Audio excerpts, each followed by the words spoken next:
Good, good morning, members of council and staff and members of the public.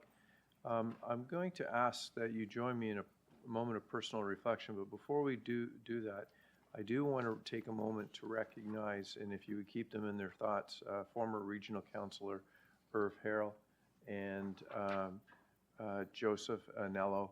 Many of us refer to him as Gio, in your thoughts.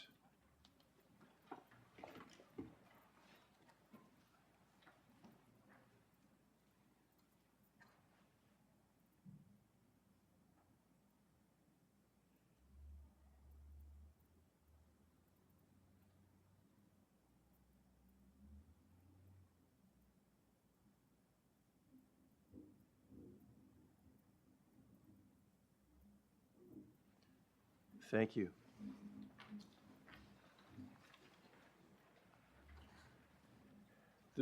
The region of Durham exists on lands that the Mississauga and Anishinaabeg inhabited for thousands of years prior to European colonization. These lands are the traditional and treaty territories of the nations covered under the Williams Treaty, including the Mississaugas of Scugog Island First Nation, Alderville First Nation, Hiawatha First Nation, Curve Lake First Nation, and the Chippewa nations of Georgina Island, Osale, and Rama. We honor and recognize and respect the Indigenous peoples as the rights holders and stewards of the lands and water on which we have the privilege to live on. In our efforts towards reconciliation, we continue to build and strengthen relationships with First Nations, as well as the large Métis communities and growing Inuit community here in Durham. We commit to learning from Indigenous values and knowledge, building opportunities for collaboration, and recognizing that we are all connected. Members of council, as I started the meeting this morning with some sad news. Many of you may have known former regional councillor Irv Harrell. Irv was born in Oshawa, and his life involved scouting, nature sports, played basketball, semi-pro football as a receiver, and was an avid skier. Through scouting, he met his beautiful farm girl, Kathleen, and they married in 1954. Irv and Kay bought a country lot on Harmony Road with the help of family and friends. They constructed the house where he and Kay would build a life for their family, and he would reside there for 60 years. Irv's career journey carried him through a home heating business with his father, General Motors, and then landing at St. Mary's Cement as a purchasing manager. He also became involved in local politics, winning a series of municipal elections over 15 years. Our thoughts go out to Irv's family. On a sad note as well, and I would like to take a moment to address the recent series of losses in our Works family has endured. The recent passing of Joseph Anello marked the third time we had to say goodbye to a valued member of our Works family within a short period of time. Each person was unique in their contributions and presence, and their passings have a profound effect on all of us. Joseph Anello, affectionately known as Gio, was an esteemed colleague and a friend to many of us. He had recently retired as Director of Waste Management Services. Gio joined the regional team in 2008, and from the beginning, Gio showed exceptional knowledge and leadership.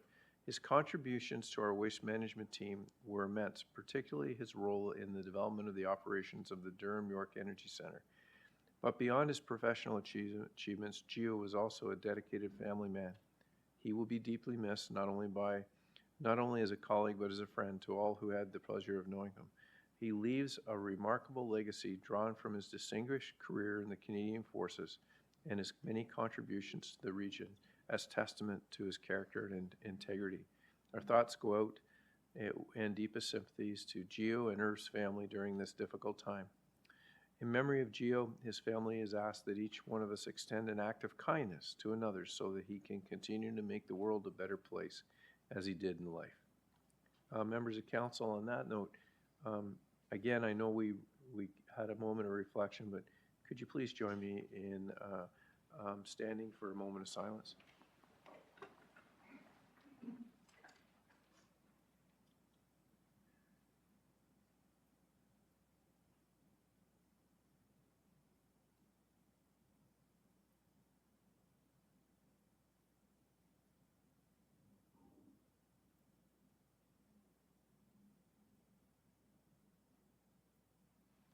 Thank you. And now, just a couple other items. Uh, we've had some exceptional things happen in Durham Region in the last few days. So, at a ceremony taking place at 11 a.m. today, the Region of Durham will be awarded the 2023 Ontario Public Works Association Diversity, Equity and Inclusion Award. This award recognizing outstanding efforts and accomplishments in advancing DEI within public works. It was awarded to organizations that see workplace equality as more than just policies and practices, and it is something that runs throughout the very heart of what they do. The OPWA Committee of Judges assessed Durham Region's training, partnerships, public outreach, and the application of DEI principles in public work initiatives, such as the Indigenous Consultation Plan and the Central Duffin Trunk Sewer Extension Infrastructure Project. Under the leadership of Allison Hector Alexander, Director of Diversity, Equity and Inclusion in the CAO's office, and Mike Hubble, Director of Environmental Services in the Works Department, this award recognizes the great strides regional teams are making in fostering equity internally and within the delivery of public works services. To call upon everyone to show our appreciation to Allison and Mike and their teams for the passionate and dedication and engagement work.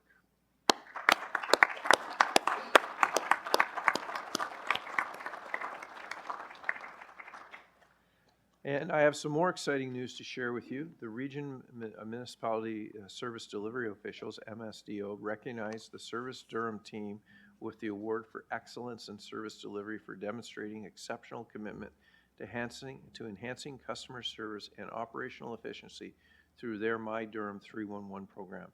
Our CAO, Elaine Baxter-Traher, was also recognized by MSDO with an award for leadership advocating for equity and service delivery, directly reflecting her incredible leadership and significant impact. For those of you who don't know, MSDO is a nonprofit, volunteer-run organization made up of municipalities across Canada.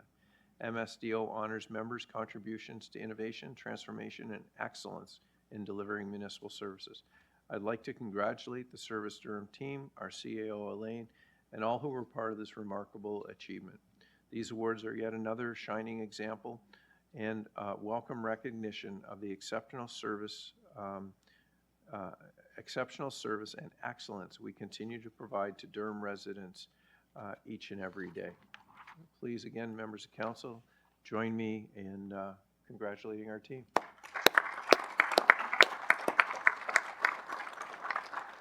And finally, I want to invite everyone to help us celebrate the Region's 50th anniversary by attending our free in-person family fun events on Saturday, June 15th from 10 a.m. to 2 p.m. Events are being held at select regional facilities, including Dufferin Creek Water Plant Control Plant, in Pickering, Durham York Energy Center, in Curtis, Scugog Depot, and Port Perry, and here at regional headquarters in Whitby. To learn more about participating sites and to register for tours, visit durham.ca. Doors open. Members of council, will continue with the business of the day.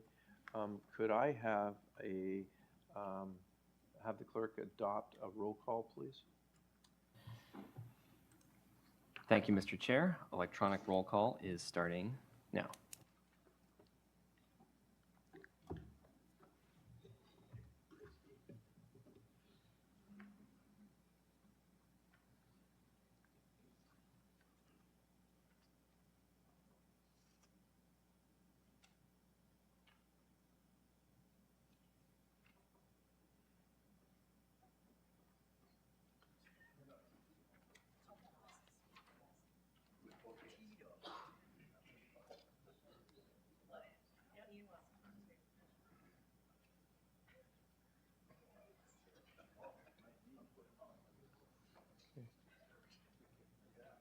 We're good? Okay, we have quorum. I also like to acknowledge Councillor Lee from the town of Whitby, who's here today for filling in for Councillor Shahid. So welcome. Councillor McDougall, we haven't got to that part yet, but okay, I understand. Mr. Clerk, next would be declarations of interest. I have none on my list. on the screen, and Mr. Clerk, online. Sorry, give me 1 second. We're good, so there are no declarations, which moves us to adoption of the minutes of Regional Council meeting April 24th. Mover, Mayor Barton, seconded by Councillor Miriam Pietri.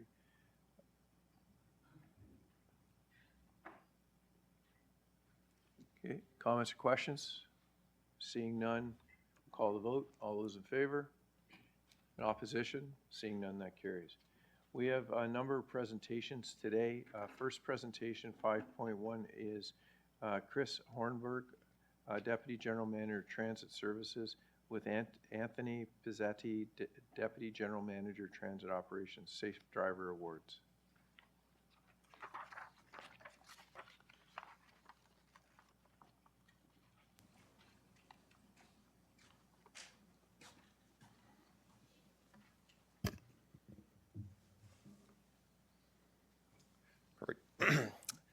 Good morning, everybody. Mr. Chair, members of council, my name is Chris Hornberg. I'm the Deputy General Manager of Business Services, and I'm pleased and honored to be here today to recognize Durham Region Transit's 2023 Safe Driver Award recipients. Just by way of background, the annual Safe Driver Awards program acknowledges recipients who have achieved safe driving milestones of 5, 10, 15, 20, 25, and 30 years of driving without a preventable collision. In 2023, DRT operated just over 16 million kilometers of revenue service. And in comparison, flying the same distance would be the same as traveling to the moon and back almost 21 times. For many people, driving in regular traffic can be challenging at the best of times, but when considering the skills and abilities required to safely operate a transit bus, this achievement by our award recipients is truly remarkable. And with that, I'll turn it over to my colleague, Anthony Pizzetti. Thank you, Chris, and good morning. Since 2015, we've been honoring our safe operators through acknowledgement here, as well as other awards through the Ontario Safety League. As Chris mentioned, every operator will drive approximately 45 to 50,000 kilometers in a DRT bus. The average Ontario motorist puts about 16,000 kilometers in their car. And a few more stats to share. On top of those 16 million revenue kilometers that our operators performed, we had 61 preventable collisions. So we hold our operators to a very high standard in which they have to not only operate their bus safely, but they're actually correcting for errors that other motorists and road users might make. So when you think about 16 million kilometers, 61 preventable collisions, that's every bus is traveling approximately 268,000 kilometers before a preventable collision occurs. So that is a extremely high rate of safety in terms of transit operations. It's approximately 18% better than our neighbors directly to the west. And as a recent move from another transit operation, that's about 2 to 3 times better than the operation that I came from. We don't have the opportunity to bring all 33 of our operators here today. If we did that, we would have a number of customers, unfortunately, without a bus or delays. So what we're doing on Sunday, June the 9th, we're going to be having a Safe Operators Awards brunch in which we can bring our operators together to celebrate their milestones and to show our appreciation for their dedication to safety within the region. So I mentioned there was 33 operators. Those are 33 operators. As we maybe advance a few slides, we'll start displaying the names of the 33 folks that have achieved these 5-year milestones. But it's also important to note, of our approximately 400 operators and growing, there are a number of operators that are in between those 5-year milestones that were able to go through the 2023 operating year without a safety incident. Thank you. Thank you. Questions?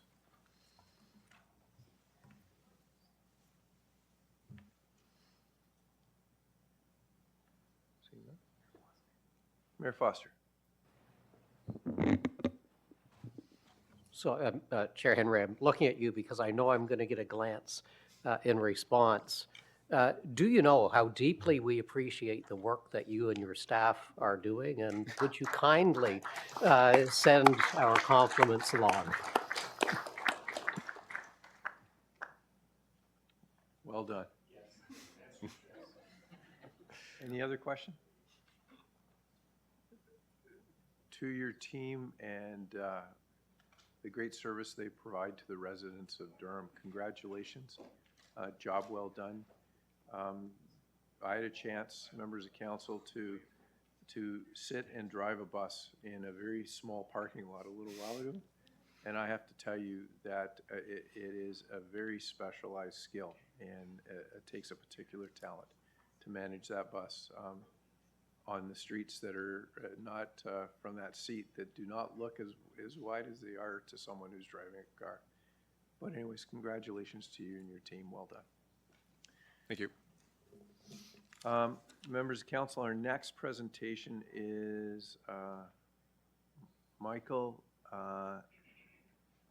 Sitkovic, CEO of the Ability Center, and Allison Hector Alexander, Director of Diversity, Equity, and Inclusion.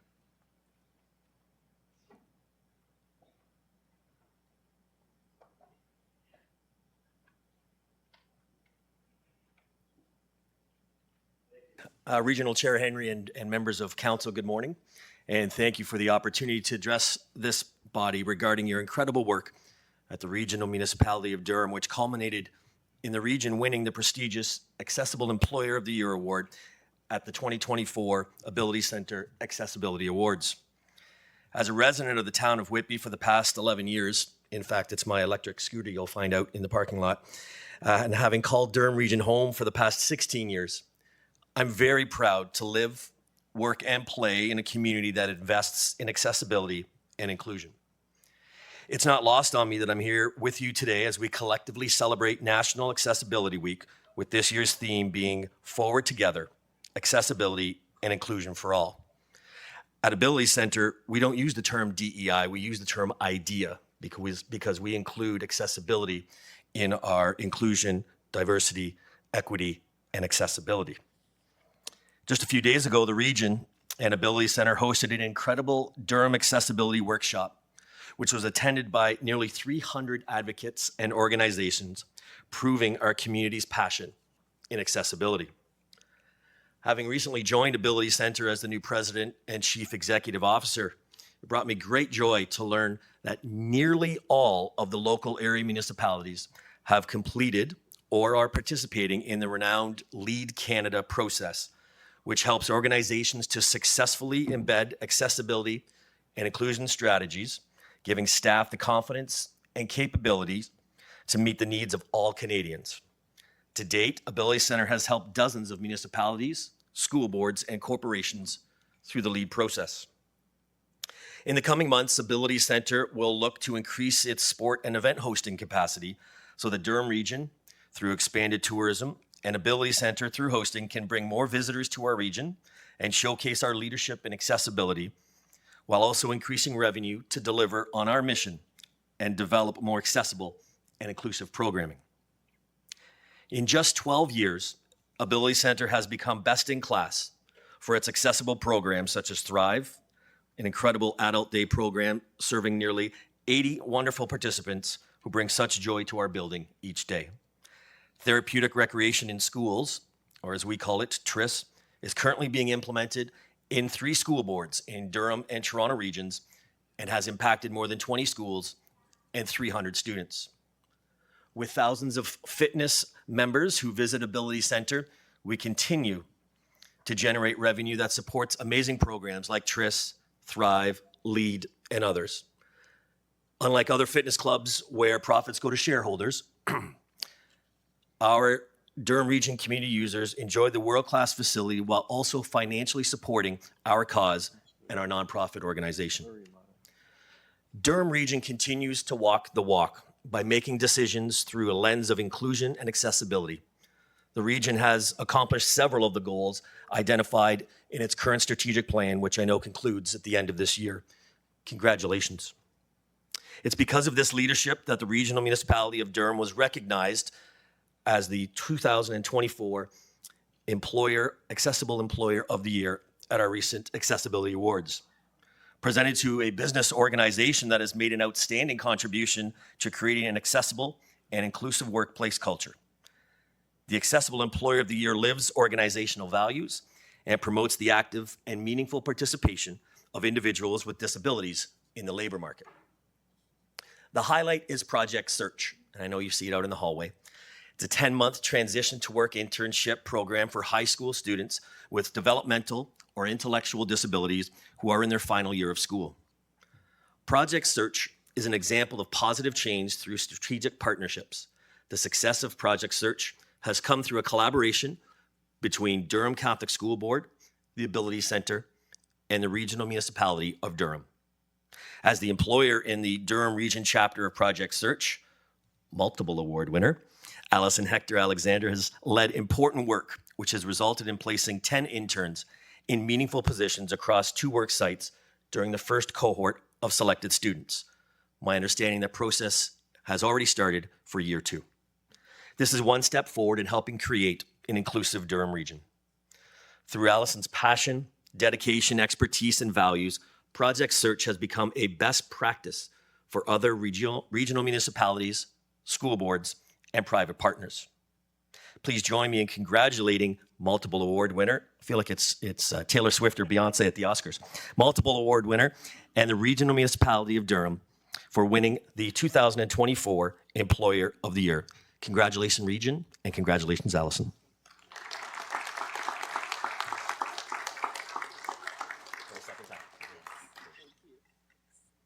I yield the floor. Thank you, Mr. Chair.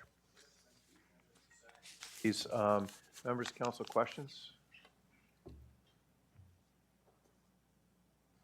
Seeing none, thank you very much. Thank you. And again, congratulations, Allison. Next delegation is Mr. Steve Gregorius, Chief Nuclear Operator, Ontario Power Generation.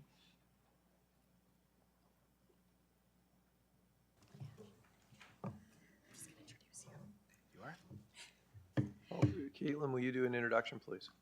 Yeah. Good morning, Chair Henry and members of council. I'm Caitlin Rochon. I'm the manager of corporate initiatives here at the region, and I lead the nuclear sector working group and coordinate the reports related to the nuclear sector. Today, I'm here to welcome and introduce Steve Gregorius, who is the Chief Nuclear Officer for Ontario Power Generation, where he oversees both the Pickering and nuclear generating stations.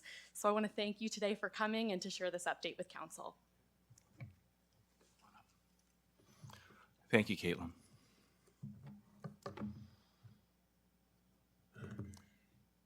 Good morning, Regional Chair Henry, mayors and councillors.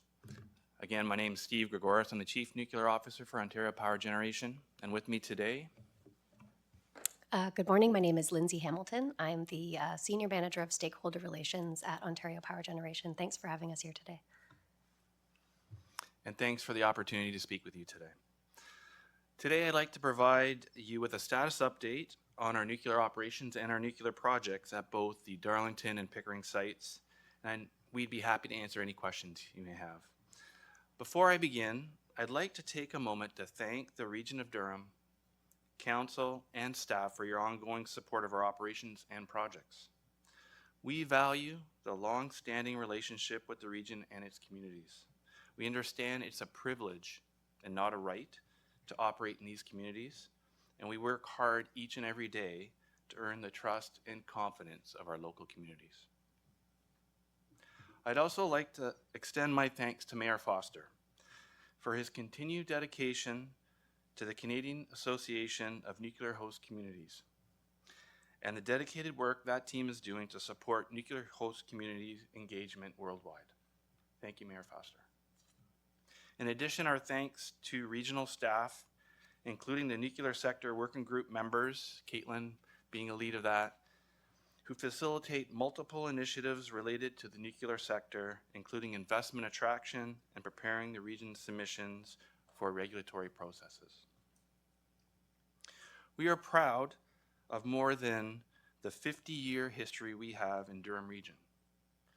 We are the largest employer in the region and the majority of our almost now 8,000 staff who work in Durham Region also live here and contribute to the well-being of our communities. Next slide, please.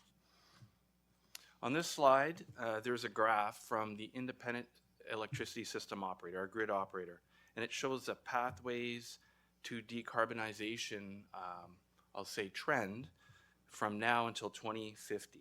And what it shows is that electricity capacity needs is expected to more than double between now and 2050, with an average of about 2% increase per year. And that growth in electricity demand is primarily driven by economic and population growth, along with electrification of the industrial sector and electrification of the transportation industry. OPG is set to do its part to fight climate change. The strategy of our company is rooted in our climate change action plan, and our goal is to be a net zero company by 2040 and to be a catalyst for a net zero economy by 2050. We will help the province meet its capacity needs and protect the environment by optimizing our existing hydroelectric fleet and exploring new hydroelectric opportunities throughout the province.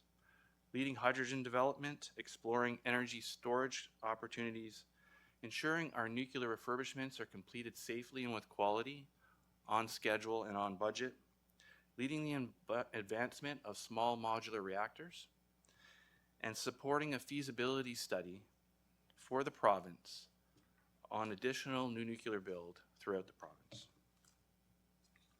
I'd like to now talk about the work we're doing at our sites and within the region that supports both the growth for demand of electricity and the country's goal of being net zero by 2050. Next slide. So for Darlington Nuclear, Darlington has 4 units. Those units, when in service, produce 20% of the electricity for the province of Ontario. The site went fully into service in 1993, and as you likely know, is currently under refurbishment. I'll talk about that in a second. Darlington, for over a decade, has been recognized as a top-performing nuclear power plant worldwide, and we're proud of that. But in addition to producing clean and reliable electricity for Ontario, Darlington produces life-saving isotopes for the food, medical, and other industries, and I'll list a few. Helium-3, produced at Darlington to support security search equipment and quantum computing. Tritium, produced at Darlington, supports fusion. It's the fuel for fusion, as well as safety lighting and signs. Moly-99 is now being produced at the Darlington site for diagnostics and imaging to fight heart disease and cancer. And soon, once a license amendment's approved, Darlington will produce Cobalt-60, which is used to sterilize medical instruments and food. And in the near future, we'll add 2 additional isotopes, and I'll ask you to stay tuned until we have approval for those. Recent surveys show that there is 85% public support for Darlington operations. Next slide, please. As a whole, the nuclear industry contributes to the Ontario economy by creating jobs, supporting a province-wide manufacturing supply chain, and contributing to the healthcare, research, and innovation sectors. This amounts to a more than $5 billion per year industry, with regional direct spending of $2 billion per year, direct payments to municipalities of $10 million in property tax and $16 million in utilities, and full-time employment growing and reaching about 8,000 people as people move to the region, to our new corporate headquarters as it continues to be built out in Oshawa.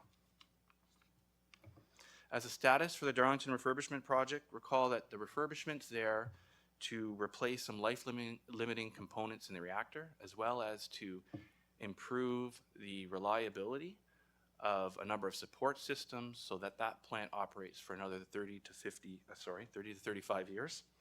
And the current status is Unit 2 was returned to service in 2020. Unit 3 was returned to service in 2023, both those units operating at full power today and very well. Unit 1's in its final stages of construction and will be returned to service starting in late July. Expect that that unit to be in service by end of 24 or early 25, ahead of schedule. And then Unit 4 progressing in its construction activities to dismantle the reactor, and expect that unit to be in service end of 25 or early 26. Next slide, please. In 2019, OPG began a review of small modular reactor technologies, and in 2021, we announced GE Hitachi as our technology partner and chose the BWRX-300 as the small modular reactor technology we would build at the Darlington site. We currently hold a site preparation license for new nuclear on the Darlington site, and with that license, activities are currently in progress to grade the site, to bring in site services, and build a number of safety walls to support the construction proper digging activities. The project's being completed in partnership with GE Hitachi, who's the technology developer, Atkins Realis, who's the architect engineer, and Aecon, who's the constructor. And then I'll just remind Council that last year the Ontario government asked Ontario Power Generation to commence planning and licensing for 3 additional small modular reactors on the Darlington site. And our goal now is to have 4 SMRs on the Darlington site producing 1,200 megawatts of electricity. That's enough electricity to power 1.2 million homes. The benefits of the SMR project are shown on the right-hand side of the slide. Next slide, please. This slide shows a high-level project timeline for SMR Units 1 to 4, pending regulatory approval from the Canadian Nuclear Safety Commission. A public hearing was held this January, and it was focused on validation of the current environmental assessment that's in place on the site. It was important to prove that the technology chosen, the BWRX-300, fit within the environmental assessment, the plant parameter envelope assumed, and the environmental impact statement. Happy to say that the Commission ruled in April of this year and agreed that the EA was bounding, and this is a significant decision for us because it allows us to move forward with a license to construct and then the actual construction activities. So the next step then is a license to construct. This license is needed to actually start to dig below 78 meters above sea level. A hearing scheduled for this fall, and an expected decision is in Q1 of 2025, at which point formal construction activities will proceed. In addition, in 2026, we'll apply for a license to operate. Hearings will be in 2028, and this will allow us to secure a license to operate, which in turn allows us to load fuel in the reactor and to do certain commissioning activities that would move us to the first SMR being commercially available in 2029. As always, license to construct and license to operate commission hearings are open to the public and other stakeholders, and this would be a great opportunity for the region and municipalities to participate via intervention. And I want to take a moment to thank both Pickering and the region of Durham for your interventions for the upcoming hearings for Pickering Extension, which I'll talk to shortly. If you have any questions on how to participate, Lindsay's here. She'd be more than happy to provide support. Thank you, Lindsay. Next slide, please. The Pickering Nuclear Generating Station has been operating for over 50 years and has been a proud part of the Pickering community over this period. Pickering produces 14% of the electricity for Ontario, and it's also recognized as a top-performing nuclear power plant. Pickering produces cobalt-60, again for the medical and food industry. In fact, 20% of the cobalt produced worldwide is produced at Pickering. Units 1 and 4 will be shut down at the end of 2024 per plan, and OPG is currently in the process of extending the operation of Units 5 to 8. Right now, those units are licensed to operate to the end of 2024. Our intent is to extend operations out to the end of 2026. And this is basically because of the electricity demand needed in the summers of 25 and 26, when we have Units 1 and 4 shut down at Pickering and refurbishments ongoing at both Darlington and the Bruce Power site. In order to extend operation to 2026, we've applied for a license amendment. There will be public hearings. Those will occur in Pickering, June 19th and 20th, to support the request for extended operation.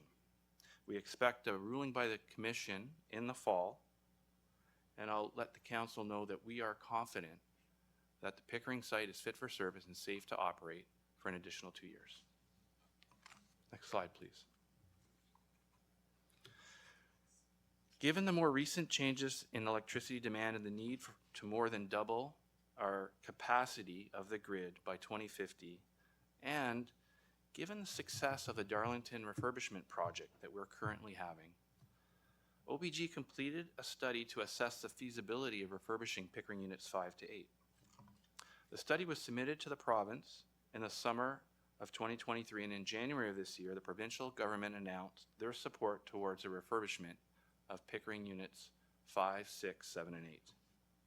With that, $2 billion was approved to move forward with project initiation phase, which includes more detailed engineering to finalize the scope, securing long lead items, and engagement with our Indigenous communities and other stakeholders. Scope, cost, and schedule will get finalized over the next 1 to 1.5 years, with the intent of going for approval for an additional release of money to start the work. The intent would be to start the work on the first unit in 2028, with all units coming back in a staggered fashion from the early 2030s to the mid 2030s. And of course, all of this is subject to approval by both the shareholder and the Canadian Nuclear Safety Commission. I wanted to circle back to community and reinforce that at OPG, our relationships with our local communities are very important to us. One of the ways we work towards supporting our communities through our corporate citizenship program, and shown on the right-hand side of the slide, are a number of initiatives that Lindsay and her team run with the local communities as part of this program. It's also important to note that we provide sponsorship to more than 300 organizations across Durham to help our community achieve its goals. And I'll conclude by reinforcing that we understand it's not a right, but a privilege to operate and execute our projects in our communities, and earning the trust and confidence of our local communities is something we keep front of mind each and every day. Thank you for your time.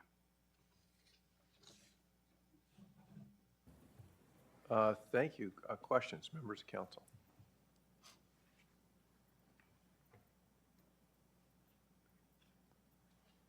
Councilor Marion Pietri. Thanks, Chair. Good morning, and thank you for the presentation. We really appreciate you being here today because a colleague and I were just discussing throughout the presentation just how important OPG has been and continues to be in not only our region but throughout the province and even throughout the country when you consider its play with respect to the future of EVs and the capacity that we're looking forward to. Excuse me, my question through you, Mr. Chair, is there are often bids that are put forward by different municipalities, which would include the region of Durham, that are predicated on capacity of electricity, and they're ones that are aggressive and require us to compete at a global. I mean, nationally we're competitive. Globally, we have to be as competitive, if not more so.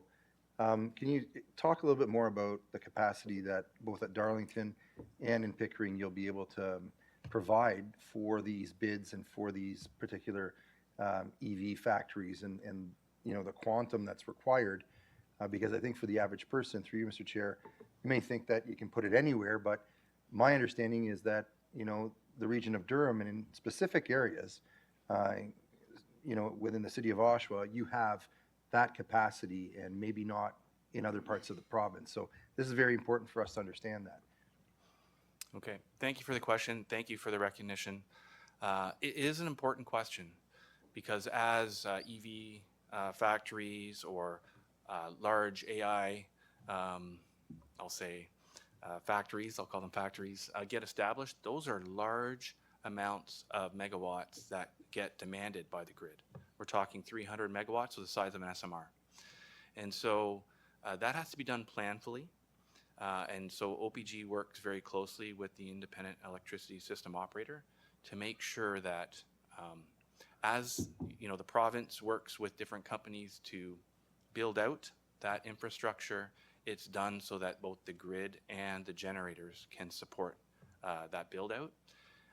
And so that's a continued work in progress. I say there's some work to be done there to make sure we're well coordinated and we stay in step so that we're always ahead and have extra capacity for demand. I'll also say that while OPG takes a leading role in supplying electricity for the province, it's not the only generator. So it's going to take multiple generators to make sure we meet that need. It's great.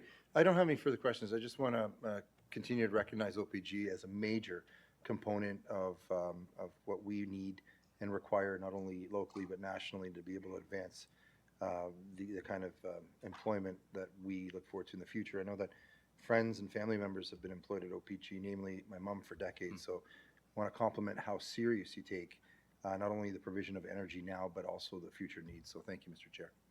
Thank you. Councillor Kerr? Thank you, Chair. And through you, Mr. Gregoris, thank you for your presentation. We have green energy targets in the province. You have very clearly shown how nuclear is a huge part of that. I noticed that Pickering is looking at refurbishing generators 5 to 8. Is it possible? Is it necessary? Is it advisable to bring forward a plan to refurbish generators 1 to 4?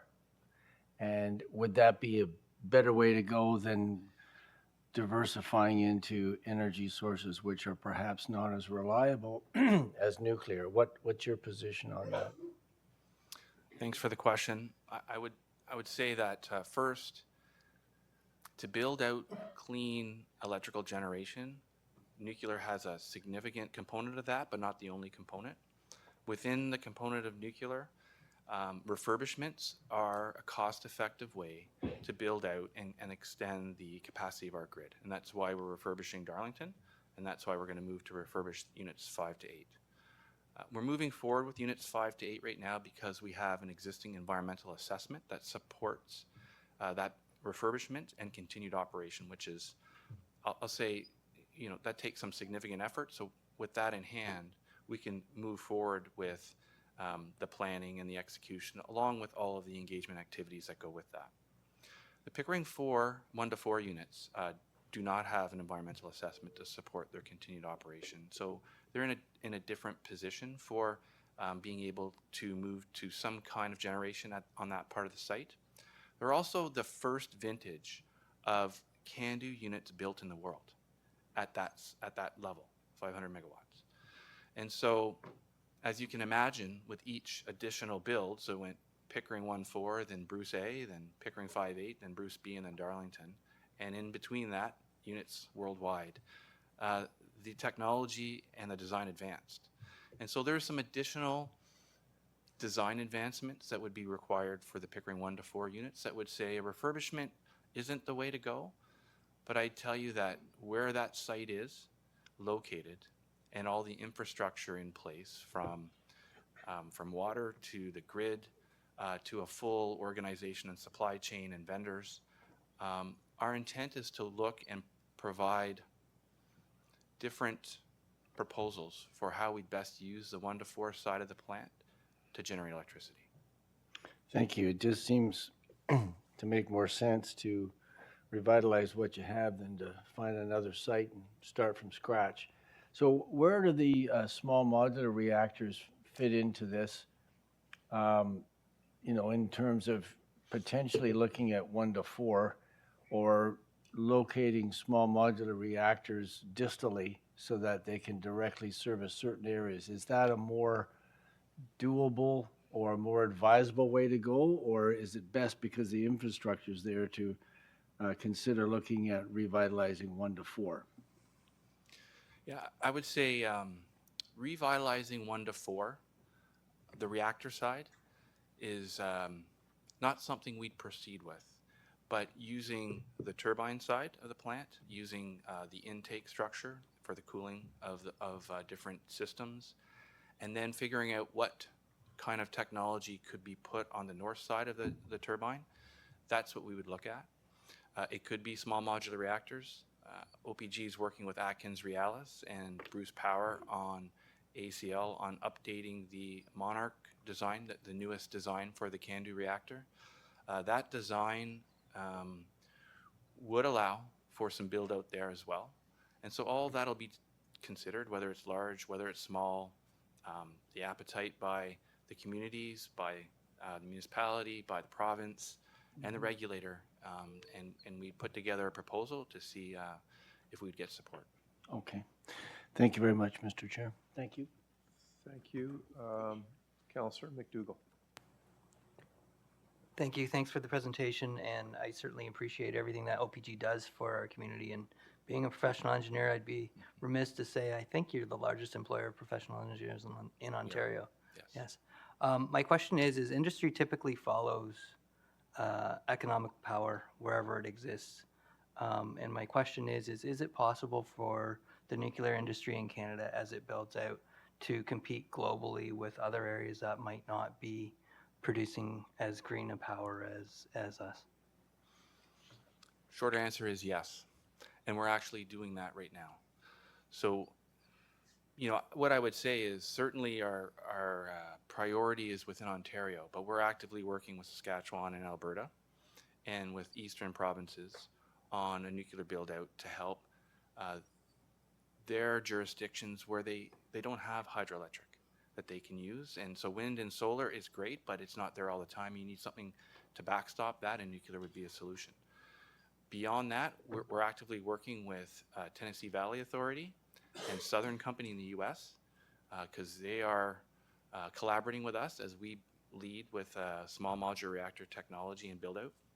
And then overseas, we're working with Poland and a number of, I'll say, Cernavodă and Romania, and a number of, I'll say, some operators, some non-operators. I know Mayor Foster certainly talks with a lot of those different countries that are interested, and we're there to support in a number of ways. It could be just to understand the industry and what's involved to operate in the industry, because it is a unique industry, how to work with a regulator, how to cite a place to build, support for the regulatory process, support for build out, support for operation. There's lots of different ways that we're supporting different countries overseas to help them consider the use of nuclear technology. Okay, thank you. That's all. Thank you, Mr. Chair. Thank you. Thank you. Are there any other members of council with questions? Mr. Clerk, online? Okay. Thank you for your presentation today, and thank you for keeping the lights on. Okay. Thank you, Regional Chair Henry, mayors and councillors. We appreciate it. Our next delegation is Bobby McBride, Chair, Board of Directors, Durham Community Foundation, who has joined us today, and Vivian Curl, Executive Director, Durham Community Foundation, who will be online. Oh, actually, she has sent her regrets. So your microphone is lit, and when you're ready, you have 5 minutes. Good morning, Chair Henry and members of Regional Council. I'm here to talk to you about Durham Community Foundation's first ever Vital Signs report. Next slide. Durham Community Foundation is the charity's charity. We were created in 1994 and are celebrating our 30th anniversary this year. In those 30 years, we've invested $6.5 million in over 400 different charities in our region. Our primary focus is to fundraise to generate permanent resources for the various charitable causes in our region. Anyone can donate to any one of our individual endowments or create an endowment of their own for as little as $5,000. We also help charities through advocacy and non-monetary support. Vital Signs is one of our newest initiatives and provides stakeholders with the information they need to make informed decisions. Next slide. We invested over 18 months researching and compiling data from Statistics Canada, the region of Durham, the municipalities, and nonprofits. We used more than 100 sources, and 30 people helped produce this 55-page report. We focused on the 8 areas of vitality that you can see in this slide. And while the report is data-driven, we also share the shared experiences of community members, all the people like yourself who make Durham what it is today. Next slide. I'm sure no one in here is surprised to hear me say that Durham Region is growing rapidly. From 2016 to 2021, Durham Region experienced population growth of 7.9%. That's greater than Canada's overall population growth, and it's greater than the population growth of all Canadas within the G7. Clarington led the way with population growth of 10.2% over that period of time. And the growth story is more than just numbers. It's about more diversity, more seniors and children, and a more highly educated population. If there's one thing I'd like you to take away from this slide, is that our population is growing faster than our ability to serve it. Next slide. Nonprofits are at the forefront. Oh, sorry, could you go one more slide? Nonprofits are at the forefront of the responses to every issue that we've identified in the Vital Signs report, and they're at a breaking point. Locally, individual giving is down 5%, which is in line with the decline in giving across Canada. That represents a loss of over $3 billion to support charitable causes every year. Government funding has also been a challenge, with many charities reporting no increase in funding for decades, or a decline in funding, or even the complete elimination of funding. We know municipalities continue to grant into the community and offer funding opportunities. We congratulate the Region of Durham on the inaugural Thriving Communities Fund. It's a fantastic start, and we need to do more. Next slide. Or sorry, can you go back a slide?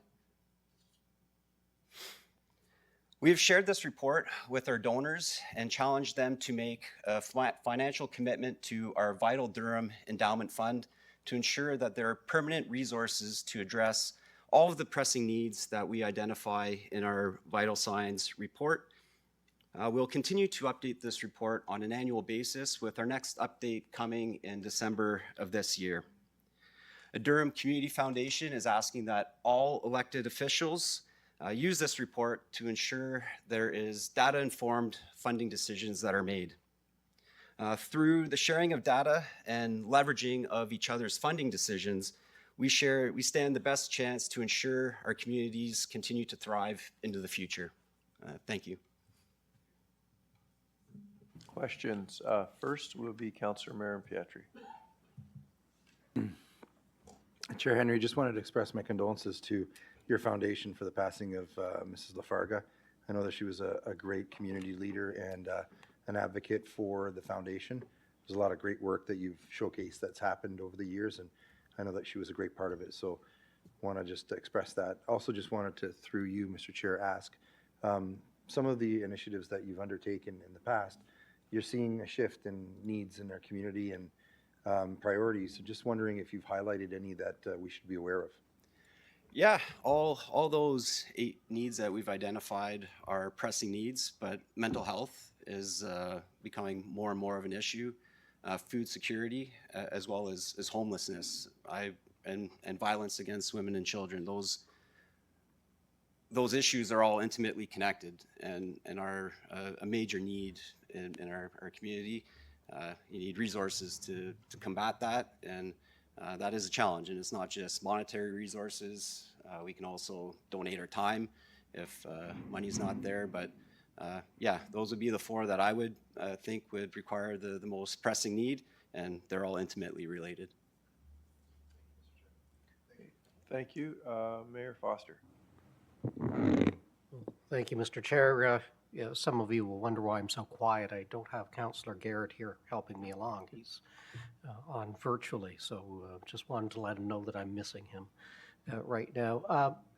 Bobby, thank you for this. You were recently at Clarington and did a fantastic presentation. You speak to and actually we brought you in, I guess I should explain to members of council, you didn't come to council, but that was a volunteer appreciation event.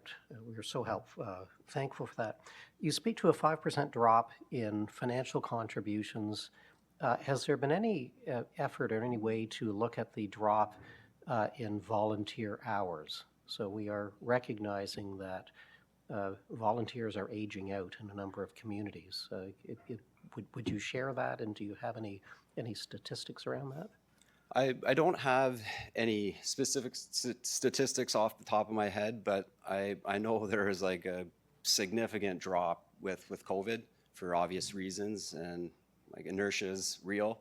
And a lot of those volunteers that kind of dropped out, much like people in the workforce, they didn't return. And as you mentioned, volunteerism in the younger generations isn't as high for whatever reason. I find everyone is so busy with their own lives. It's tough to find that time potentially, but that would be an interesting thing to focus, and I think would be more challenging to get a finite or specific number on it, but I know volunteerism is down significantly along with the financial support. Okay, and something that you'd mentioned during our volunteer appreciation event was the ability through the foundation to set up endowments. And my recollection was the bar is pretty low in a good way. Yeah. On that. Can you speak to that? Yeah, so there's a number of different ways you can support, and the endowments within the community fund are a pretty amazing thing. For as little as $5,000, anyone can establish a permanent fund to support whatever causes are most near and dear to their heart. There's open funds donor advised funds where you still are involved in the process of determining where your grants go on an annual basis.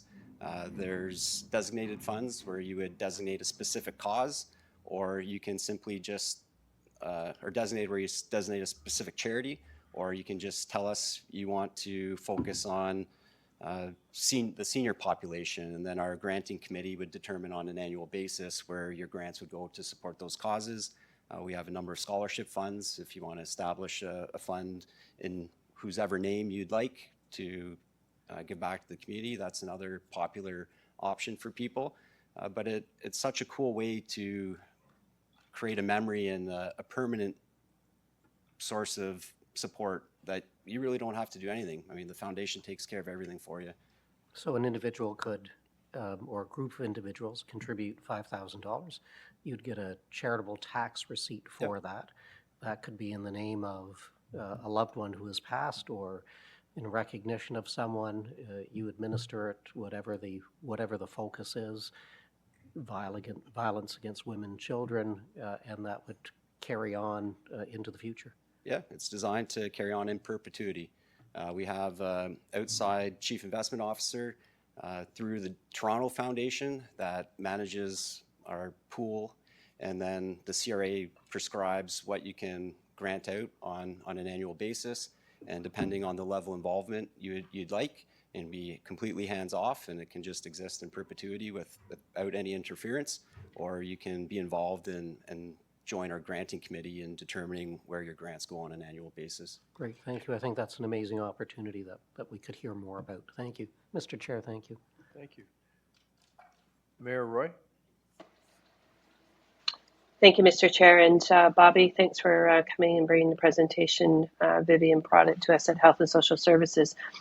I think it's very important that we hear the struggles that are happening with our non-for-profits. Can you, outside of what you presented within your presentation about looking how we hand out funds, can you identify other avenues that as municipal leaders that we can help to, one, ensure about the volunteering, two, looking at other means to help to get the support for our non-for-profits through our community? Yeah, I mean, do more of what you're already doing. I know a lot of you personally and follow you online. You're everywhere sharing all the great things that we're doing, and that's contagious. I think that's probably the simplest thing that we can all do is share what we're doing and encourage others to do that as well. The Vital Signs report is another fantastic way. Just educate yourself. And I mean, we all know Durham is growing, but you look at the numbers and it's makes it more real. And I think those are two simple things that we all can do is share what we're doing and encourage others to share as well. Are you also presenting this to the schools, especially since in our high schools that they need their 40 hours of volunteer? I mean, that'd be a fantastic idea. We're really trying to promote this report and really make it a go-to source of information. I know there's certain, like you look at the Ice Bucket Challenge, I mean, something like that generates all kinds of funds, but they got more money than what they could even use. And I think that's sometimes a challenge is we, you know, you see the puppies in the Humane Society ads and that's where your money goes. But this report is meant to show where the needs are. And I think through the funders table, if we could coordinate through the municipalities so that all of our dollars are being used in the most efficient way, I think that would be very impactful in battling some of our most pressing needs. Okay. Thanks, Bobby, and thanks for everything you do in our community. Thank you. Mr. Clerk, I see none online. My list is finished. Bobby, thank you very much for your presentation today. Thank you. Members of council will move on to communications item. The first item, 7.1, is from the Association of Municipalities of Ontario, and it is a call for a single nomination, Mr. Clerk. So I'm looking for nominations. Mayor Roy? Thank you, Mr. Chair. I'd like to nominate our current representative, Councillor Mulcahy. Okay, seconded by Mayor Collier. Okay, there was another, Mayor Carter. Sorry, do it again. Close nominations.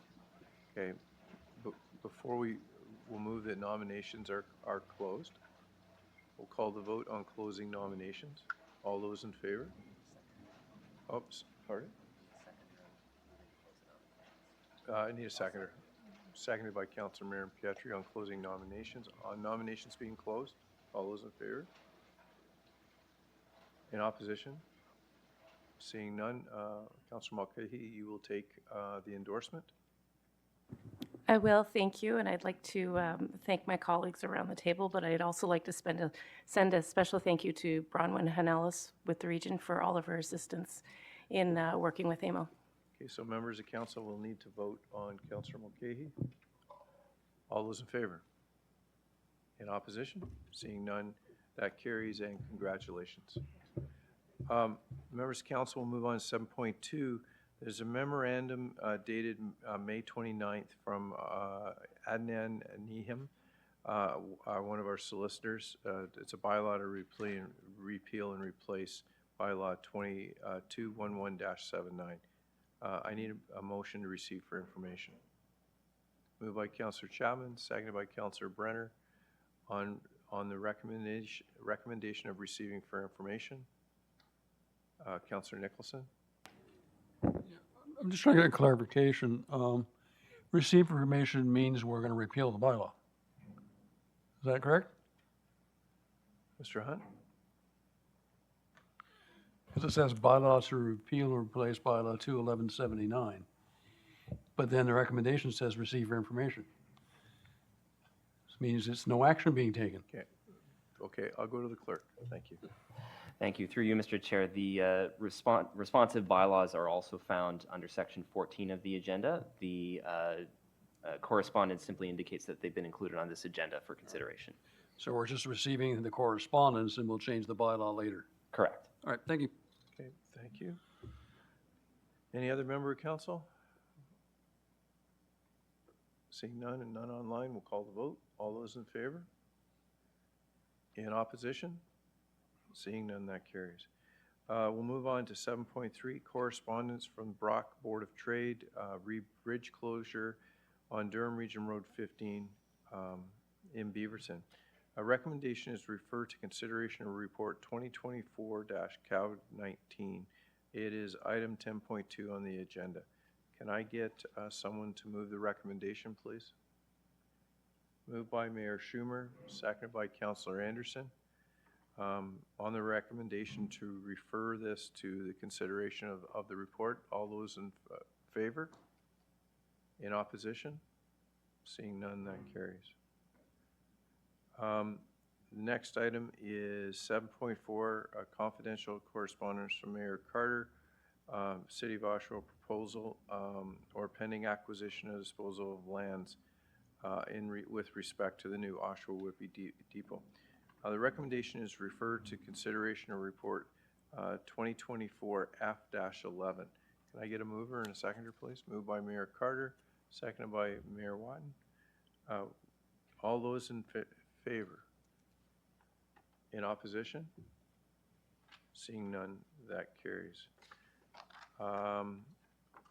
Members of Council, 7.5, confidential correspondence from Jason King, Chief Executive Officer of the Oshawa Greater Chamber of Commerce. Can I get a motion to refer this to consideration report 2024 F-11? Moved by Councillor Marion Pietri, seconded by Mayor Carter.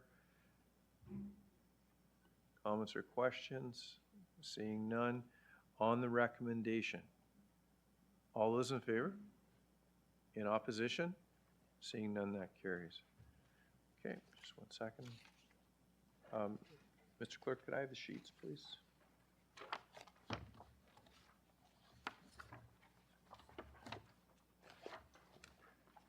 Thank you.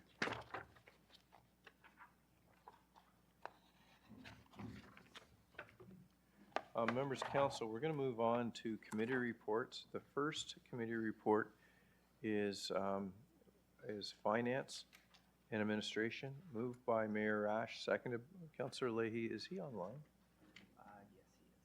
Councillor Leahy, are you seconding this? I don't see him.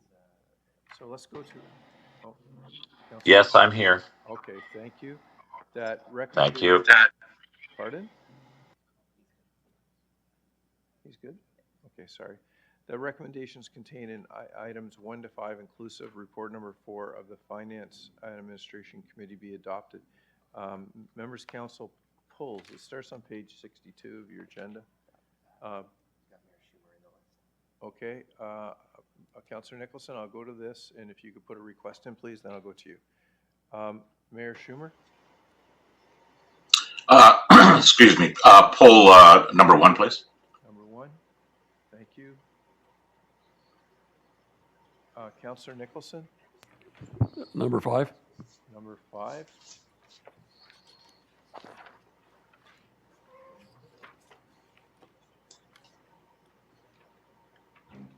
Okay, Mayor Ash? I'm wondering if number 5 can be moved to the report consideration in camera, if Councillor Nicholson's okay with that. I'm fine. Just 1 second, please.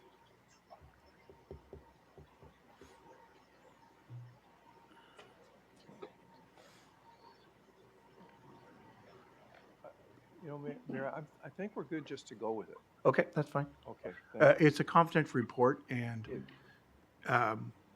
it's in regards to the debenture, which may or may not be required or to a lesser extent. So I thought there may be some benefit in having that discussion, but I'm fine with your ruling. If it needs to go into closed session, I will come to you. Thank you. Okay, thank you. So, members of council, 1 and 5 have been pulled. Is there anyone else wishing to speak on any of the other items? Seeing none, I'll call the vote on the remainder. All those in favor? In opposition? Seeing none, that carries. Mayor Schumer, on item number 1. Yeah, thank you very much, Mr. Chair. And I guess this question is to the Commissioner of Finance, because, you know, here we go again. We've got these unbudgeted items, you know, $500,000. Do we at this point have any idea how this will be funded in this year?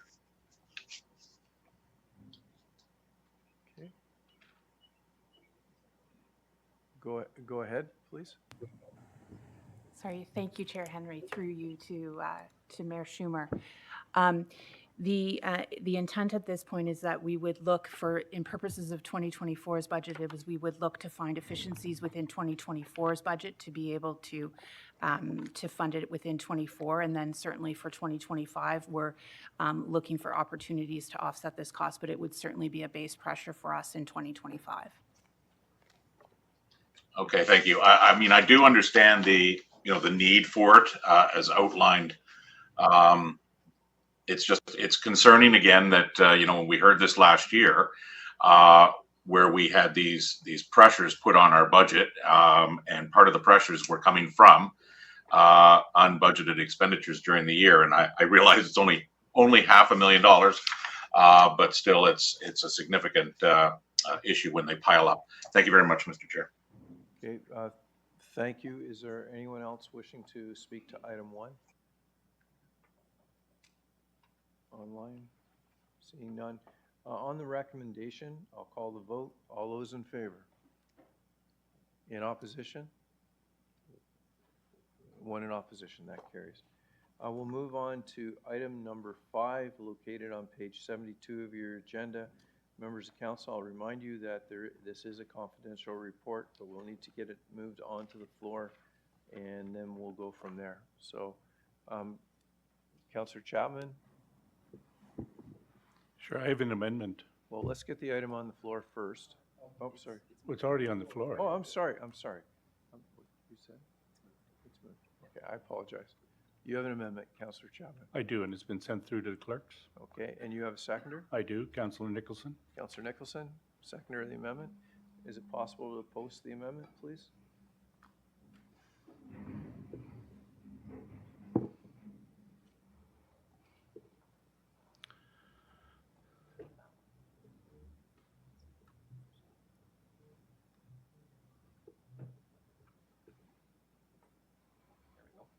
Okay, I'll just give members of council a second to look at it, and then,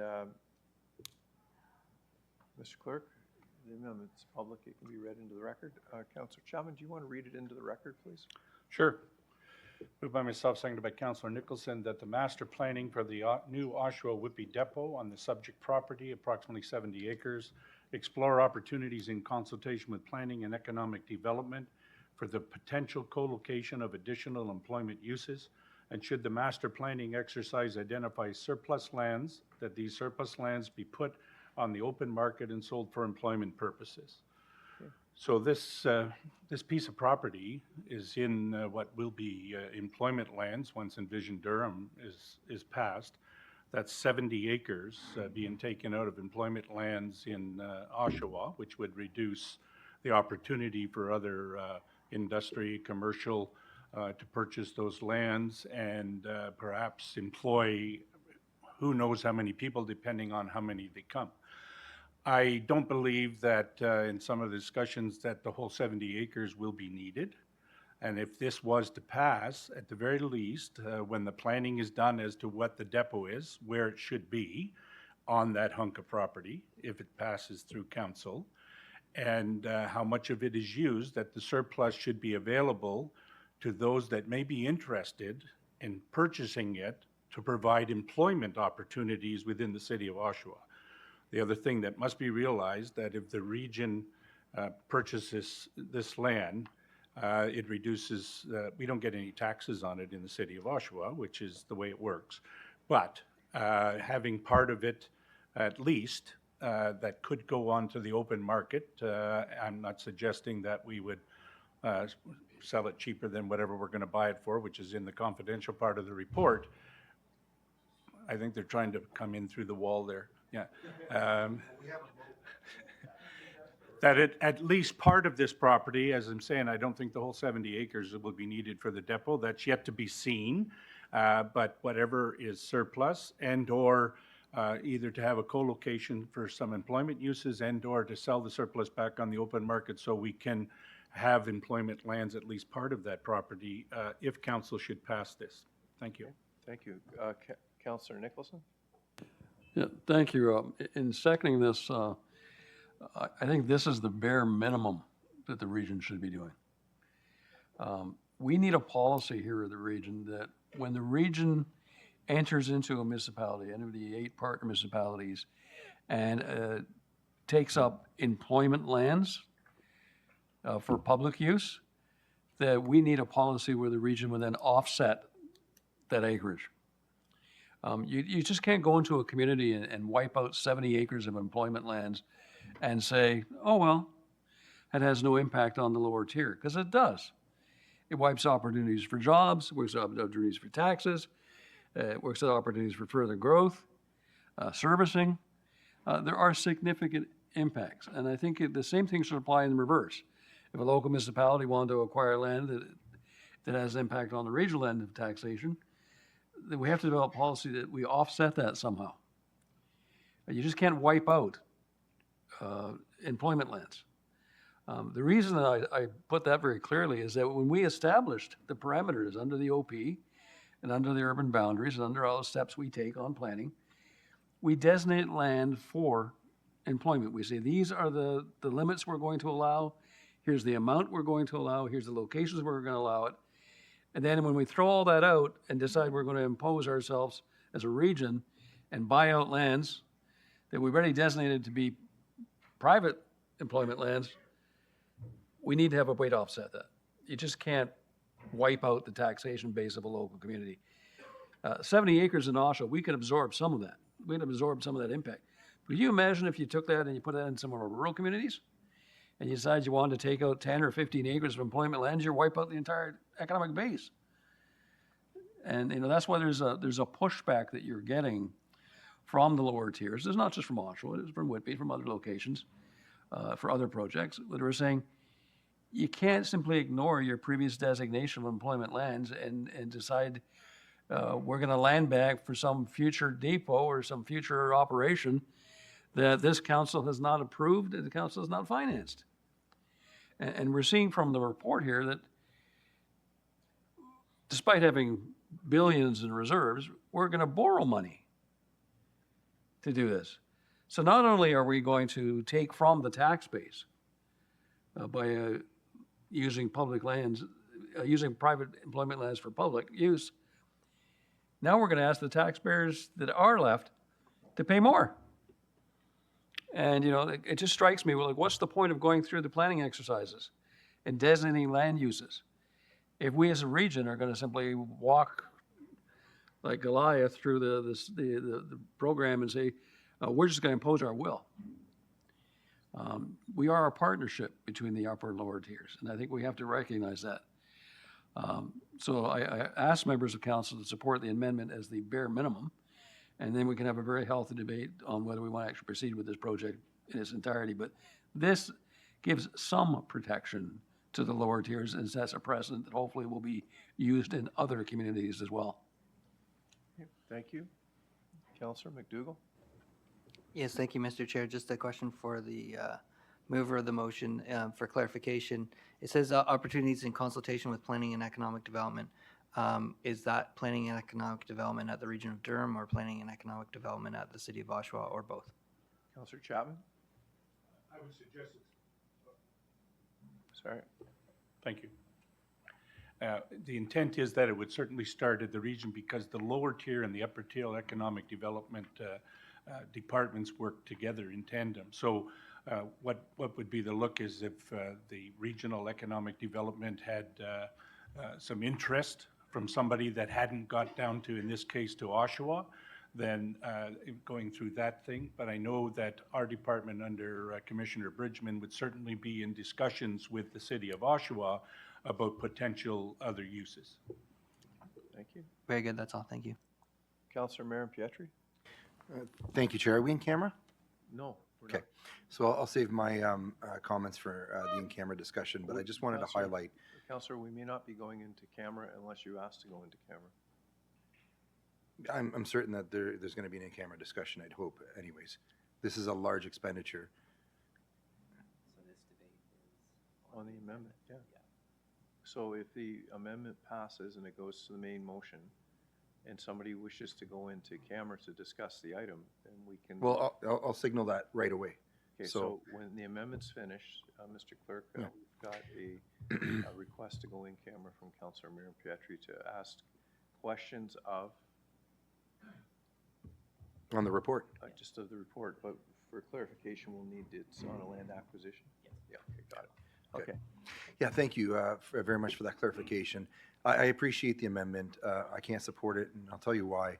When you consider the depth that's required and the breadth of, and I know that Commissioner Bridgman is sitting there and understands very well when competing on a global level, and even locally when considering the play for employment lands, it becomes very difficult to justify even a sliver of that land being vacated from the tax base for the purpose of municipal uses. There are other, lands that could be offered up for municipal uses. We know this. The legal department knows this. I would expect that economic development would have impressed this on the process. I do know that at the local level, we weren't consulted. That's a fact. And as Chair of Economic and Development Services in the city, it's not only appropriate, but incumbent upon me to make sure that future needs are well, addressed and taken care of. This amendment, I appreciate the intent that if, the report passes and the expenditure is executed, that this at least gives us, some sort of an understanding of if there are excess or surplus lands, that we would then find out what we're going to do with it. It's a backwards process, though. We should already know how much land we need, what we're going to do with it, and in essence, that this would cause, tens of millions to vacate from the property tax base in comparison to a higher and better use. For example, the potential of an EV factory. There could be other uses, but just take this under consideration. I know that there's a lot of discussion about Northeast Pickering and the lands that are taking out and the impacts that have occurred in that community. And I appreciate that. And I respect that discussion. In fact, I support, the mayor and the councils that are impacted by these economic plays. Please consider the economic play in the city of Oshawa. We're not saying that you shouldn't be, locating municipal services in our city. I don't want to call it a depot because we don't even know what it's going to be. But is this the right location at this cost? And essentially with this impact, calculating how many jobs per hectare are required and the targets that we have, calculating that larger land masses are very important in being competitive and offering up bids, for example, for EV factories and that component, and then taking that all out of the equation. And even if you have a facility that's built on spec, you're talking anywhere from $5 to $10 million a year being vacated for a lower use, not a higher and better use. So the criticism isn't with need or function, it's with location. And I hope that council will appreciate that, because this amendment still speaks to the fact that this location is okay. It is not okay for the residents and the taxpayers of the region of Durham, let alone the city of Oshawa. And I would encourage everyone to do a gut check and understand just how important it is for us to broaden our tax base and seek alternative options when it comes to facilitating this potential municipal service. Having said that, that's a level of discussion that I'd like to go in when we go into camera. I also would like to present the fact that I'm a bit disappointed that that particular discussion was not brought back to committee, because that was a direction of that committee. And as councillors, I do fundamentally believe that was not only appropriate, but it was within the rules of order, and that was not followed. So unfortunately, there are different issues, but the issue that I have, and the one that I believe that taxpayers will have, is the stagnation of this property for municipal use as opposed to a higher and better use. Councillor Nicholson, you've already spoken to the amendment. Sorry. I just put my name down so that I've only spoken on the amendment. Yes. It doesn't So when the main motion. main motion, because I pulled it, then you went to Councillor Chapman, so you kind of went around me. I apologize. So I just want to make sure that I get a chance to speak on the main motion. You will have an opportunity. And it'll probably be in camera as well. Okay, thank you. All right, so members of council, that exhausts the speakers. Yes, okay, recorded vote has been requested by Councillor Chapman on the amendment. Mr. Clerk, when you're ready. Thank you, Mr. Chair. Recorded vote on the amendment is starting now.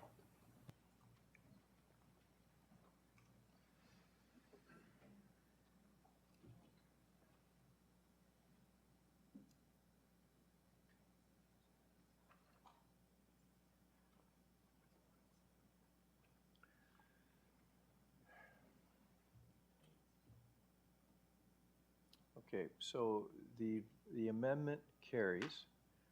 And so now it's to the main motion. So Councillor Marion Pietri, you have a request to go in camera.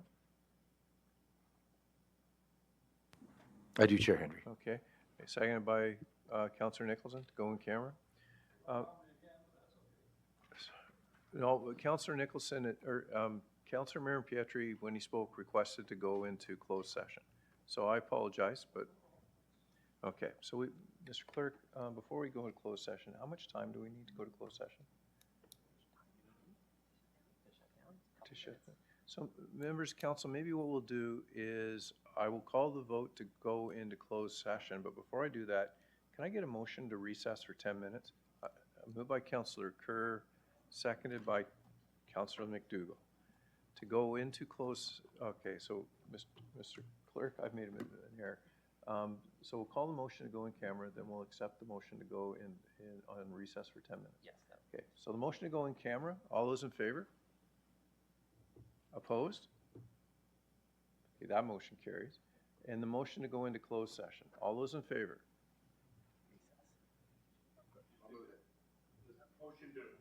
Sorry. Yeah, thank you. Motion to recess. I am struggling through a migraine, so I apologize. So we'll call the vote, and that carries. So we're in recess for 10 minutes. So let's make it easy. We'll come back at 10 after 11. Okay. Anything you want, including, if they'll let you, you could even go out and drive an excavator, but you have to ask. Could I have the door open to the council chambers, please? And members of council, I don't want to break, but it's going to take 2 minutes to get the live streams up and running. And then, is lunch in the background? Yes, it is. Then I'm going to suggest we break for lunch or work through our lunch, depending on. So maybe what we'll do is we'll take 15 minutes for everybody to grab a sandwich and come back in. Is that enough time? Okay. All right, so we'll do that immediately afterwards. Okay, members of council and to the public, we are back in open session. Mr. Clerk.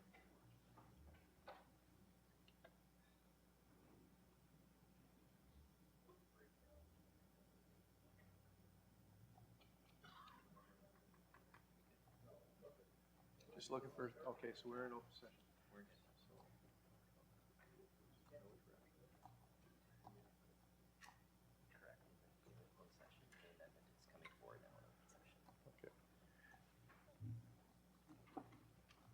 Okay, so members of council, in the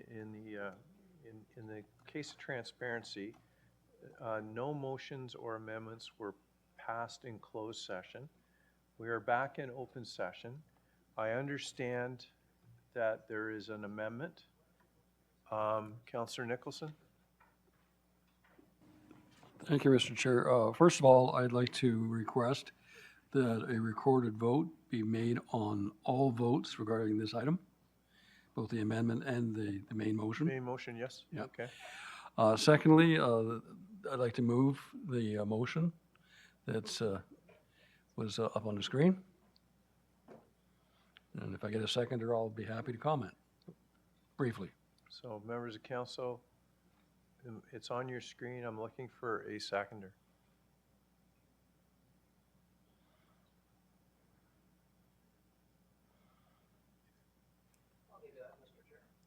Seconded by Mayor Foster, so the amendment is on the floor. Okay. The reason for the amendment, and I'm going to be very careful, is to give us the broadest potential use of these lands and allow us to do our due diligence on what options this land could be used for.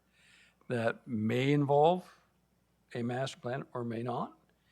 It may allow a designated use that we've discussed previously, or it may allow a private sector use. We've been rushed to a decision on the purchase by timelines beyond our control. Normally, we would do our due diligence and decide what is the highest and best use for this property and what's the best financial plan for the region. This motion allows us to catch up and do all those things. Look at all the reasons, ask ourselves the appropriate questions without putting ourselves in a position to pass up on, this is a very reasonable price. I think it's something that whether you're pro-depot or anti-depot, this doesn't take away any of your options. What it does is allow you to, for want of a better way, postpone the fight for another day. Allow us to take advantage of the market, and then we'll make an informed, fully due diligence decision on how we want to proceed with these lands. My personal preference is not a depot, but I'm willing to give staff the fighting chance to make their case. Right now, they have to prove to me we need a depot. If they can't do that, then I'll be the first one to move a motion to declare the entire set of land surplus and put them back on the market. So this doesn't tie our hands. This actually allows us to do our due diligence. Thank you. Mayor Foster is the seconder. So, Mr. Chair, thank you very much. I'd be remiss if I didn't second this motion. I'm going to go in a slightly different direction, but potential future regional use. We all know that in Clarington, waste has been a huge issue. And quite frankly, it's been a foregone conclusion that waste solutions have to be, we've got land in Clarington, it's regional land in Clarington right now. If it's an anaerobic digester, a pre-sort, which has been hugely controversial. We continue in Clarington to deal with that, and I'd like nothing more than not to have to deal with it. I know some members of council have recently been contacted by an organization that says they have a far better thermal solution. So the potential with this for potential future regional use could in fact give Clarington a break. It could in fact, instead of expanding the EFW beyond what needs to happen, we could be looking at these new future technologies. I haven't followed up on them, but we will now have options for pre-sort. We're going to need an anaerobic digester at some point in time. This council, or at least future councils, will have options with this amendment. So yes, I think without defining potential future regional uses, is it certainly to Clarington's benefit, and does it give future regional councils the ability to make considerations that they wouldn't have? Absolutely. Thank you, Mr. Chair. Councilor Marion Pietri to the amendment. Chair Henry, I'm going to speak to the amendment, but also commend the councillors, like Councillor Watton and Mayor Collier and others that have, spoken today in camera about, the concerns that they have with respect to this initiative. And I'll say that because no one was called by me in particular, and I have to tell you that the conclusion that a number of the council members came to is one that I think we should, as colleagues as well as taxpayers, really draw a great deal of comfort in having the right people at the table and understanding the impacts that this amendment could also have. As Mayor Foster indicated, this is a very open-ended discussion, and we're playing checkers, but now it's chess. And it is a very unfortunate situation that we're in, but it can be relieved very simply by us doing what's right. The pieces of this chessboard are not in the places they need to be. We're playing checkers here, and I think we're going to be in trouble as a result of the outcome for a number of reasons. I'm not comfortable with the amendment. I'm not comfortable with the process. If I was, and I have to say that some may, consider saying, they're infuriated or upset or, mad. I'm not. I'm disappointed. I'm very disappointed. I did not expect the trust of staff to be broken with council the way that it was. And I don't feel comfort in this amendment as a result. Under normal circumstances, if the process unfolded the way that it used to, or at least the way that I expected, I'd be quite comfortable with, the assessment that was provided in terms of what we can and cannot do and what we will and will not do, and essentially what our needs and what the process and the business case would be. That does not exist, not with me, and I think for a number of councillors around the table, without any intervention from myself, and I know that others at the regional level, aside from the discussion we had today, they came to their own conclusion.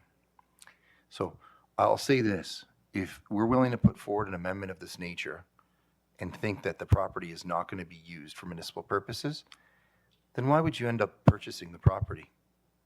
Leave it at market value for proponents who want to activate economic development to do so. On this property, you can put 1.5 million square feet. I know our economic development department has that number. If you combine the properties in the adjacent area, in the vicinity, immediately adjacent to these properties, you can put millions more square feet. In fact, there was a proposal that was presented by the city to the region to submit to the province in order to land a major employer. This will prevent us from doing so. Let's not kid ourselves. Mayor Watt? Thank you, Mr. Chair. And to my colleagues' comments, it was essentially the same, only I'm going to put it much simpler. If it becomes potential regional use, how does that impact the city of Oshawa for their employment lands?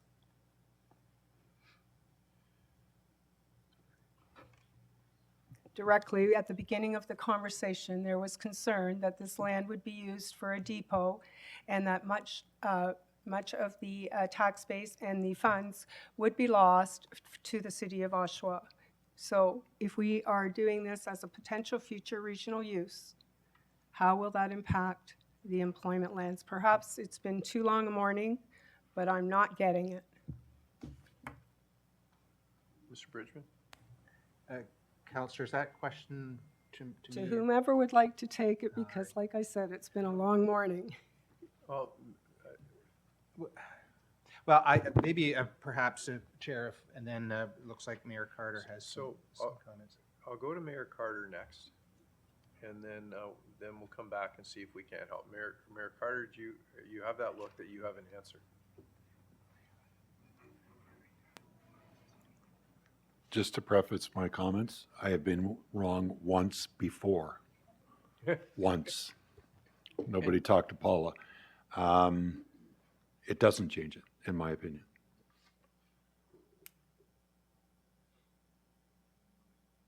Okay. All right, members of council, I see no other speakers. The amendment's on the floor. I'm just going to count for quorum. We're good. There was a recorded vote called on all items related to item 5, so called by Councillor Nicholson. So on item 5, I'll call the recorded vote on the amendment. Thank you, Mr. Chair. On the amendment, recorded vote is starting now.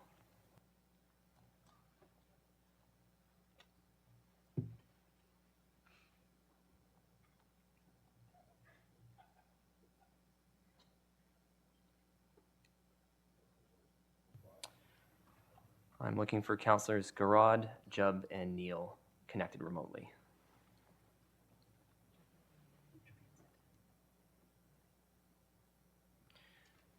Second call for Councillors Jubb and Neal.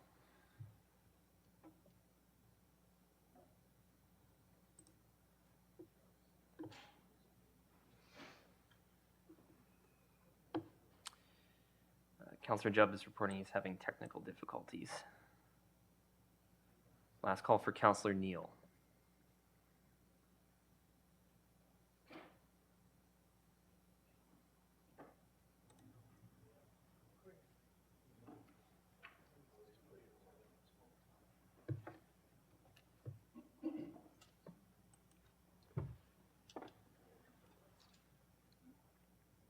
So the amendment loses.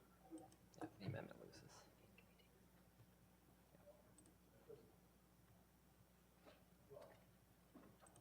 The amendment loses? Yeah. So members of council, the amendment loses.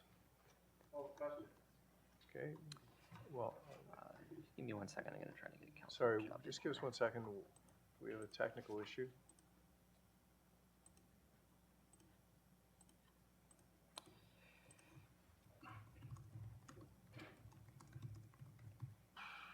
I'm going to give Councillor Jupp a minute to try to get in.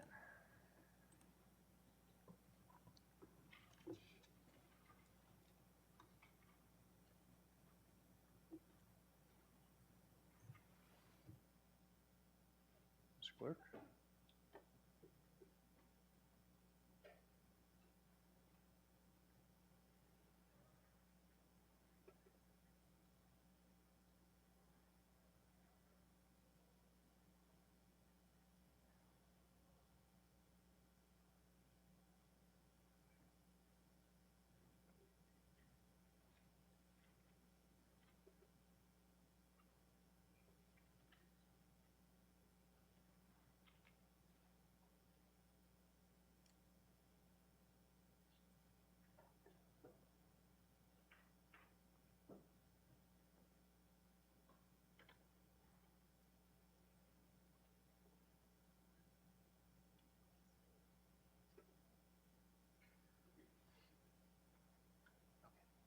Okay, the amendment loses.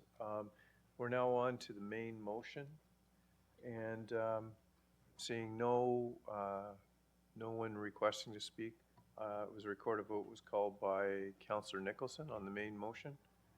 I'll call that vote now then, please, on item number 5.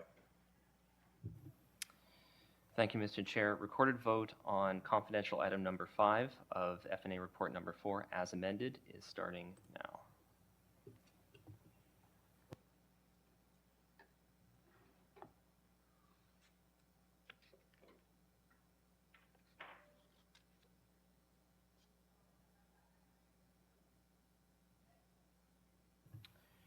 Looking for Councillor Neal connected remotely.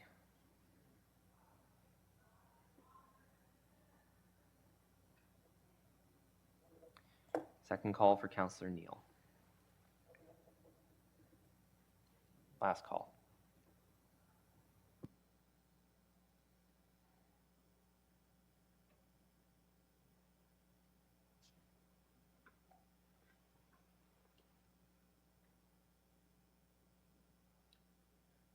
Okay, so it loses. Item 5 is lost. Members of council, we will break I'll look for a motion to recess for 15 minutes while you grab lunch. Moved by Mayor Watton, seconded by Councillor Yamada on a 15-minute recess. All those in favor? Sorry, all those in favor? In opposition? Seeing none in the room, that carries.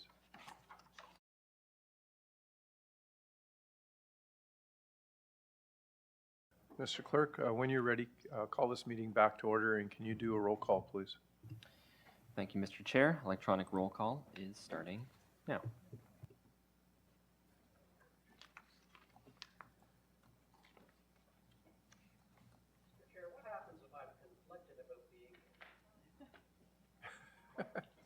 Only you can make the decision.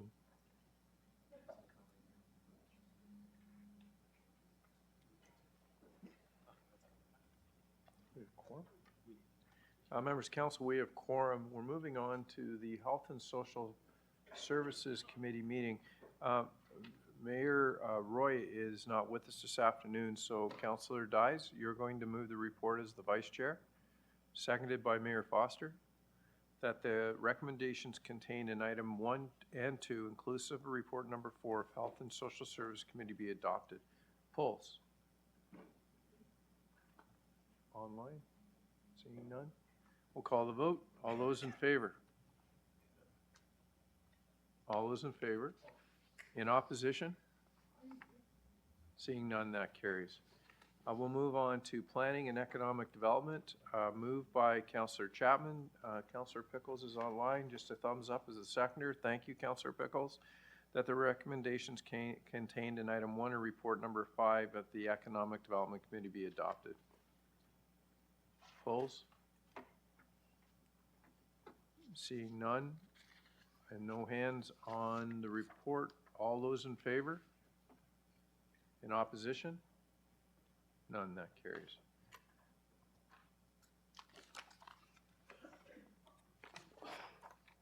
We'll move on to Works. Moved by Mayor Barton, seconded by Councillor Marin Pietri, that recommendations contained in item 1 to 4, inclusive of report number 5 of the Works Committee be adopted. Polls. Mayor Foster, you push a button, please. Up button, please. Okay, on 2's polled. Any other polls? Seeing none, we'll call the vote on the remainder. All those in favor? In opposition? Seeing none, that carries. On item number 2, Mayor Foster. Thank you, Mr. Chair. Just a couple comments on item 2. You were at Clarington Council the other day. Staff specifically speaking to the new blue box legislation. One, our thanks both to you for the information that you gave, and significant thanks to staff for the rest of members of Council. Clarington will be likely coming forward with a motion to encourage support for businesses in BIAs. If your BIAs are not aware of the changes, they should be made aware of the changes because they will impact businesses. But I think out of that discussion and dialogue, some good ideas came forward. And again, I want to thank regional staff for their engagement and involvement in that. You will see, it'll be on the next Works agenda. There are some motions broadly speaking to waste coming from Clarington, and someone from Clarington will certainly be at that Works committee. Mr. Chair, I want to provide apologies to you. One of our councillors accused Durham Region of poisoning the residents. That was, well, I'll let you guess, of poisoning the residents. I'm not sure, Councillor Wu, if I've got the words exactly correct on that. But the word poisoning was used, with regards to the FW. I do not support that. I am certain that Councillor Anderson won't support that, and I think that comments like that are exceptionally ill-advised. You took it in stride, sir. Thank you. I'm not sure I would have been as patient. Thank you. Thank you. Councillor Crawford. Thank you, Mr. Chair. My understanding with the BIAs not being included in the transition was that Durham Region would continue to do the blue box. Has something changed in that? Commissioner?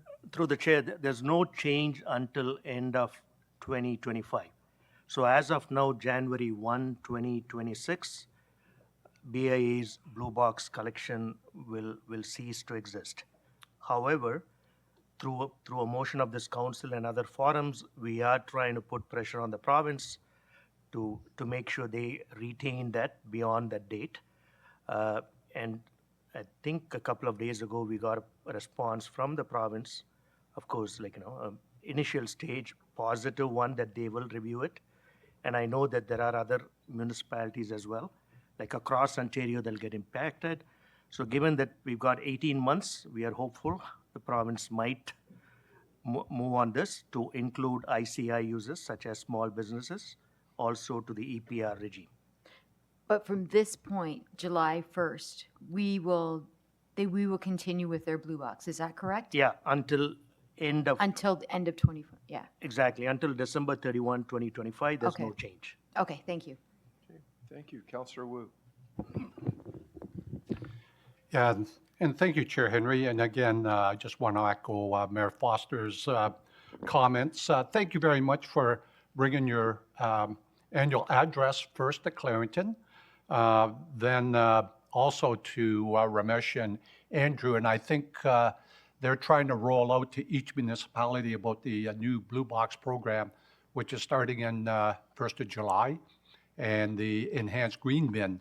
And certainly, in speaking about the green bin and some of the added materials that can be added to that, which leads to less that hopefully that will go into the waste stream. But again, I want to add, and again, apologies to yourself. You're a great champion for the region. In the last, let's say, couple of weeks, we've seen you a couple of times in the municipality of Clarington. Certainly one program that was hosted by and I know I'm getting a little off topic, but again, I wanted to say thank you. The Clarington Board of Trade hosted Navigating Homelessness. And then and this is a great announcement last Friday on the newly launched Central and Eastern Ontario Isotope Alliance. I think on some of those two events, I think we've seen you more there than some of our council members. So thank you very much, and appreciate all that you do. And you're always, always, always welcome in the great municipality of Clarington. Okay, well, thank you. With no other hands up, I'll call the vote on the item. All those in favor? In opposition? Seeing none, that carries. Members of council, we'll move on to departmental reports and other resolutions. If you would turn to page 79 of your agenda, this relates to the Durham Region comments on Bill 185, the new provincial planning statement and affordable residential units bulletin. There is a recommendation on the page. Councillor Chapman is the chair of planning. Would you move that? Sure. Moved by Councillor Chapman, seconded as the vice chair. Councillor Pickles, thumbs up, seconded. The item's now on the floor. Questions? Councillor Nicholson. First of all, I have no problem with the staff comments. I might have prefaced the comment with, you can make it easier on all of us, but just repeal the act. Says all you've done is cause chaos within the province of Ontario. I never thought I would see the day where the development industry and the municipalities and those who are purchasing homes and rental apartments all agree on one thing, that what's been done has totally screwed up the industry. No one is winning by this. Contrary to some of the comments you read in the media that the development community is benefiting, well, there may be some, but the vast majority of the development community, especially those who are mom and pop operators and small operators, this has added chaos to the industry and cost to the municipalities. In the end, it's not helping anyone. And at some point, the government has to realize that they're being counterproductive. Our comments, I hope, will go a ways towards doing that, starting to convince them. And I would ask for a recorded vote so we can send a united message to the province that this is simply not working. Thank you. Thank you. Mayor Foster. Well, thank you, Mr. Chair, and Councillor Nicholson is 100% correct on this. I mean, this is being recorded for all posterity. Paper goes away, but digitally, man. The frustration from the development community as well as our staff, and when I say our staff, I'm talking about planning staff at the local levels, planning staff here, just trying to keep up with the changes, not just this bill. So the concerns, absolutely. Mr. Bridgman, I don't know if it's an undertaking. Clarington is going to try to engage developers to go to the province with a united message that in a world where frequently government and developers don't agree, that we can agree that they need to stop making changes. In my opinion, had the government left things alone, we would be much further ahead in building houses because everyone would know what the rules are, as opposed to stuff in a constant state of flux. And then we've got the federal government who has decided they need to get involved and tell us how best to to build and promote our communities. I don't know, Mr. Bridgman, I'm guessing you don't know. Would you hazard a guess as to how many professional urban planners work for the federal government? No, I couldn't hazard a guess, and I couldn't even hazard a guess for the provincial government, but I can corroborate what Councillor Nicholson and you have said about the general feeling as between across the entire spectrum, the feeling of chaos that's going on. No less than 12 pieces of legislation introduced since 2021 that have introduced a number of changes that affect the work we're trying to do. So I would suggest while we're at AMO, while we're at FCM, to bring the message to the appropriate ministers to lay off. My guess on the federal side is slim to none on professional urban planners, but it's got to stop. I will make note in the ECIP or CIPA, we call it one thing in Clarington, you call it something different here. On the building report, and maybe the trends are too early to tell, but I note that the cost of resale houses over the last couple of years has dropped. That would be as a result of interest rate increases, while the cost of new builds has done nothing but go up over the last couple of years. So if that's an indicator, this legislation is not helping. Mr. Chair, thank you. You talk about your rants. Thank you for my ability to rant. And when you're talking to provincial and federal members of government, can you remind them how much this is costing the residential property taxpayer? And the money that, and besides this number of, in my own opinion, the number of professional planners reach the same number of people that deal with mental health, homelessness, and addictions, because nobody returns my calls. That's just my opinion. Next, Councillor Crawford. So when you came to our, thank you, Mr. Chair. When you came to our council, you mentioned that at the beginning of Bill 23, the region lost $58 million right off the top. So I don't see any mention of that in our comments here, like where is it and can we have it back? Well, behind the scenes, we are making the government aware of what the costs related to Bill 23 cost the region. But they took our money. Well, they didn't take our money. It was money that we couldn't collect that we have to make up. So the province didn't get the money, but the people buying homes didn't get the discount either. Okay, thank you. However, I'm in the chair. I can speak my mind, I guess.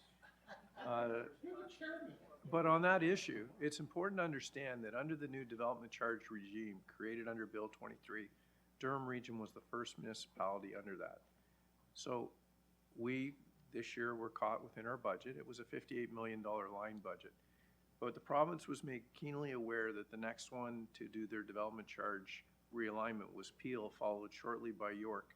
And the the work that we had done was part of the reason why that's been reversed. However, it is right now unrecoverable funds. But we're working on it. Councillor Leahy. Thank you, Chair. Through you to staff. If I go over my notes, I was trying to find a spot if this was the right report, but the comments around the removal of the ramp for the 412 at Roslyn Road, is this the appropriate place that would be addressed? No. Okay. But let me finish that question. Yeah. When would be the appropriate time to ask that question? Either at the end in other business, or I can tell you that on the June 4th Planning and Economic Development Committee, there will be more discussion about the ministry's draft decision and our response to it. Oh, so there'll be an opportunity then, so it doesn't have to be now. Yeah. Perfect. Thank you. Thank you. That exhausts the speakers list. We'll call the vote. Recorded vote was requested by Councillor Nicholson. Thank you, Mr. Chair. Recorded vote is starting now.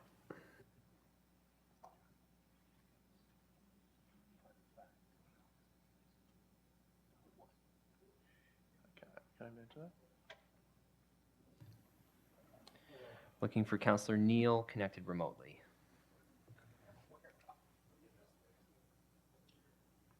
Second call for Councillor Neal. Last call.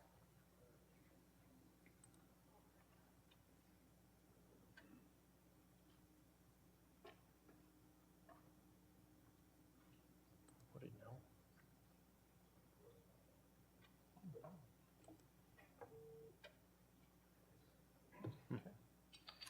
Okay, that carries.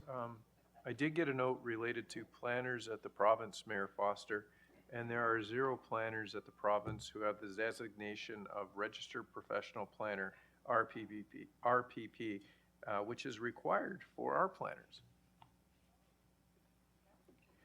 Members of council, we'll move on to item 10.2, the Beaver Ridge replacement on behalf of the Ministry of Transportation. There is a recommendation.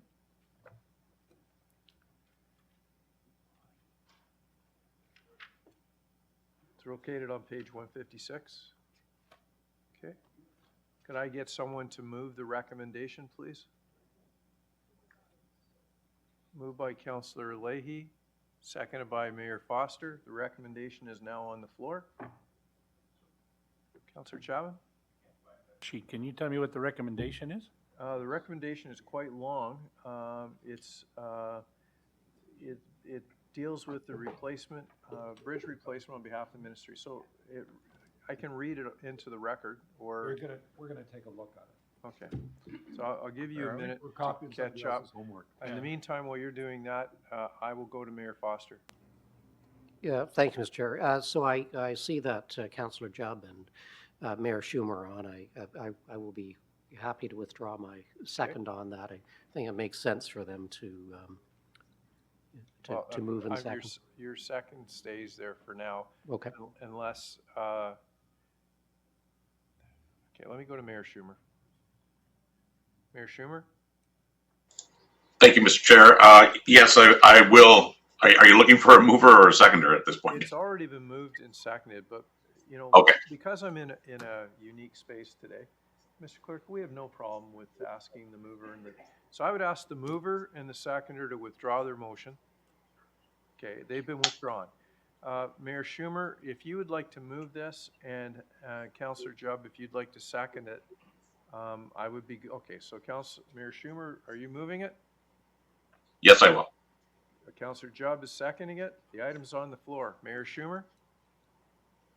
Thank you very much, Mr. Chair. And I understand that this, I think we all understand this has been a rather complicated process.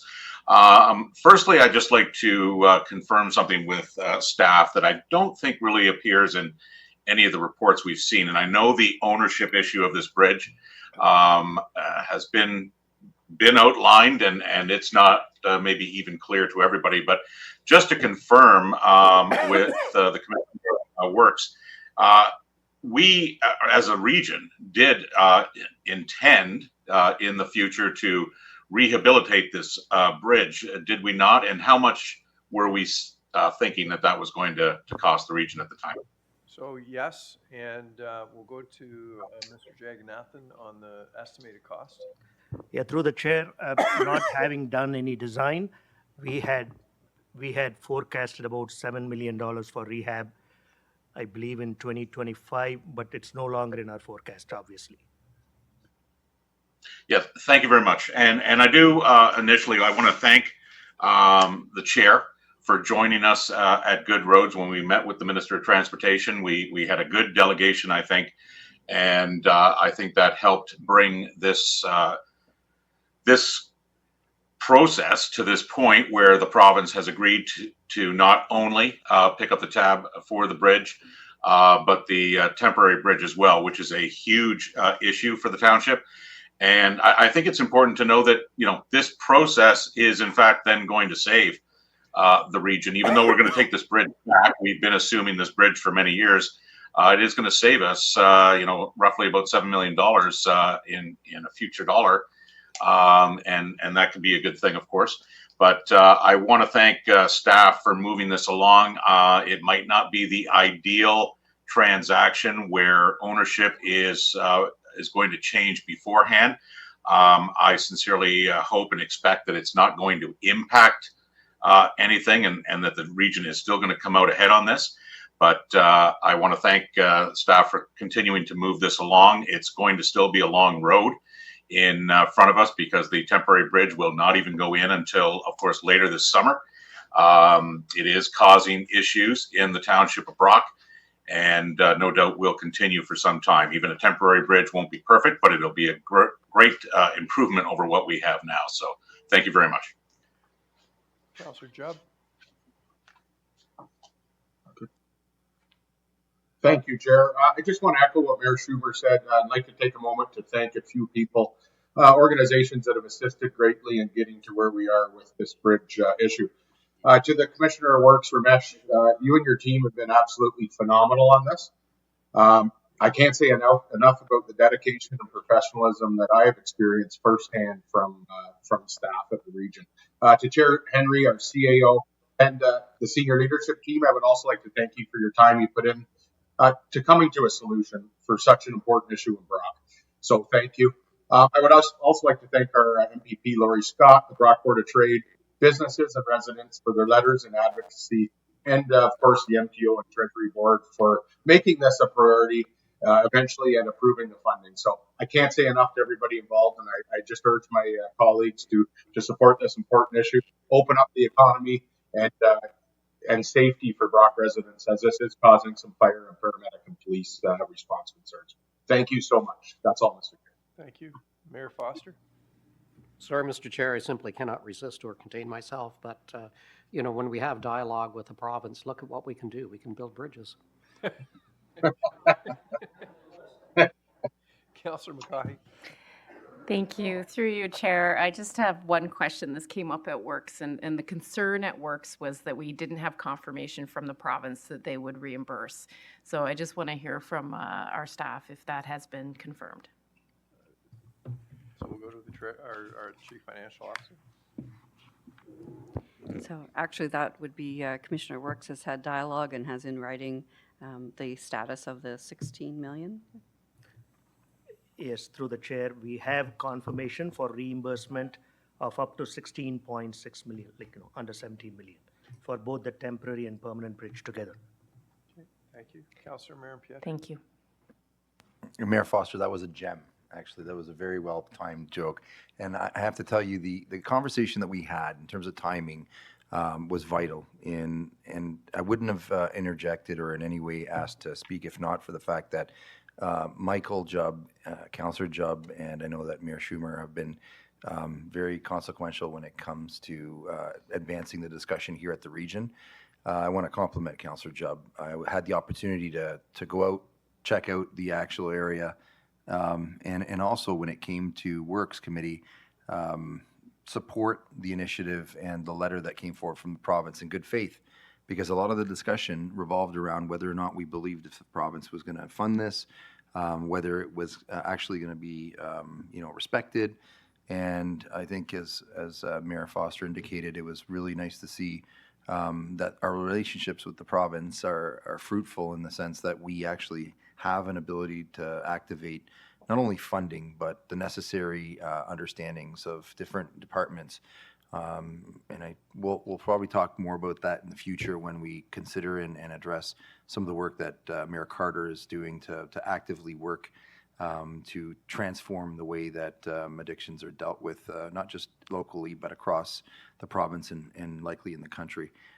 On that, I want to compliment Councillor Jubb and his work there, as well as Mayor Schumer and anyone else that was out. I know that you were out, Chair Henry, we were out the same day to see the concerns that residents had and share in the understanding that this is a major piece of infrastructure for that community and one that needed to be resolved with the appropriate attention and funding. So to our staff for working with the province and activating this as well, it's very well received there, and it's appreciated throughout because it is a safety issue as much as it is an economic development issue. Thank you. Okay, was there a recorded vote called on this item? No recorded vote. So I'll call the vote now. All those in favor? In opposition? Seeing none, that carries. We'll move on. There are no notices, motions, no unfinished business announcements. Councillor Nicholson. Yes, I have two announcements. One, very personal to me. I want to thank all the staff and councillors for their good wishes that they have sent through to my family over the last 3 weeks, where we dealt with a medical emergency. I really appreciated it, and I know it raised the spirits of my wife, that people were making fine comments. I just want to go on record as thanking everyone for that. Secondly, a bit of mea culpa for me. At the last Works Committee meeting that I attended, I made some passionate comments, which I think were taken as personal attacks on staff. I want to state for the record that they were not intended to any individual person. They were slightly strong, and I was proven wrong by what occurred in the reports subsequently. And I just want to apologize on record in public, because the comments were made in public, to our staff, that if anybody was offended by my comments, please accept my heartfelt apologies. Thank you. Thank you. Mayor Carter. Mr. Chairman, good news that we were informed that part of the demolition of the site for GO extension will be starting shortly. We're excited about that, and this once again reminds everyone that over the next 3 to 4 years, there's going to be a lot of construction, not only in our community, but also Mayor Foster's community. But that notice in regards to the demolition was really great news, and I'm looking forward to the next steps as it does. I know it's going to be an inconvenience for a lot of people on Simcoe Street, because that also means bridge replacement and work that'll be going on there, also at Ritson, also at Wilson. But this is great news in regards to seeing this come to forward. Also on Saturday night, Mr. Chairman, we had the 8th annual cake auction for Refuge, and I was fortunate enough to be asked again to be the auctioneer. 13 cakes, $45,000 was raised for 13 cakes, and it's incredible. One gentleman made a bid of $10,000, and I asked if there was another bid for $10,050, and no, it was $10,000 it sold for. So I'm really pleased about that, because they do tremendous work in our community. Also, it was noted earlier today that you mentioned Irv Harrell, that we all know, and I didn't have the opportunity to work with. I think Councillor Nicholson had an opportunity to work with him, but he was always a gentleman and carried himself accordingly, and also demanded many of us to be carry ourselves professionally, and I really appreciated his stern but good advice. We also lost an employee that retired about 4 years ago, Jerry Sikowski, and Jerry retired about 4 years ago, and we lost him just recently. So our community is thinking of his family this evening. I know that there is a memorial service for him this evening, and many of our staff will be attending. So I just take this opportunity with some good news, some sad news, but I think it's, again, as I'm very pleased about the announcement about GO. This is exciting for us, and I know that it brings you a great deal of joy in regards to it. Thank you, Mr. Chairman. Thank you. Councillor Mulcahy. Thank you. So in keeping with Mayor Carter's theme of demolition, I'll invite everyone out to the Demolition Derby at the Brooklyn Spring Fair this weekend. The board members have been busy putting up the fences. There's lots of great activities. And if you want to see the beginning of the reconstruction of Winchester Road, here's your opportunity. It's going to be a good weather weekend, and everybody's going to come out and have a great time. And I hope to see you all there. Councillor Marion Patry. Well, in keeping with the theme of festivities, Councillor Mulcahy announced the Brooklyn Spring Fair. It's an excellent adventure for residents in the Durham region, but so is Fiesta Week. Fiesta Week, if anyone needs a comparator, Caravana in Toronto is a very well-attended cultural festival. City of Oshawa turns 100 this year, but it also has a festival that is one of the oldest of its kind in the country, and it's 50 years this year. So I invite everyone out to attend Fiesta Week, to enjoy the festivities, to represent their cultures, to enjoy other cultures, cuisines, performances, and to be present and celebrating what Durham Region and the City of Oshawa are all about. Again, that is Father's Day weekend, where we have the street festival that occurs in downtown Oshawa at Memorial Park. And then the pavilions open up for their performances and their serving of cultural cuisines and their heritage. It's very, very, rewarding to see the kind of activity that happens also at the level of volunteerism. A lot of these pavilions, they have students that are in the midst of their exams in high school, and they are giving up not only their time with their family and their friends, but they're also giving up their time in their studies to be able to perform in both instances and at both levels. And I think that if you're seeing also the volunteers that are preparing and organizing Fiesta Week, that you not only thank them, but thank the students, because it is, and their families, it is a very serious undertaking. You have a couple hours worth of performances, but that performance takes months worth to be able to organize. And so congratulations again to the Folk Arts Council for representing just how important multiculturalism is in our community, how historic it is, and how celebrated I believe that we should continue to enjoy through the adventures of Fiesta Week in Oshawa. So you have Durham residents throughout, whether they're new or old, or folks that are visiting, please encourage them to check out the Fiesta Week Facebook site, and we welcome staff and counselors to attend, whether it's at lunch or in the evening. I know that I've been out with Mr. Hunt, and we've had a great time together, and I hope that others will do the same. Thank you. Councillor Chapman? Thank you, Mr. Chair. I'm going to talk about anniversaries.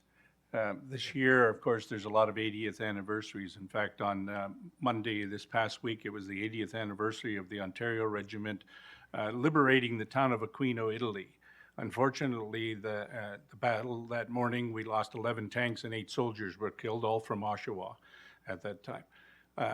But pushing on through Italy, on the 5th of June, next week, we were part of the liberation of Rome.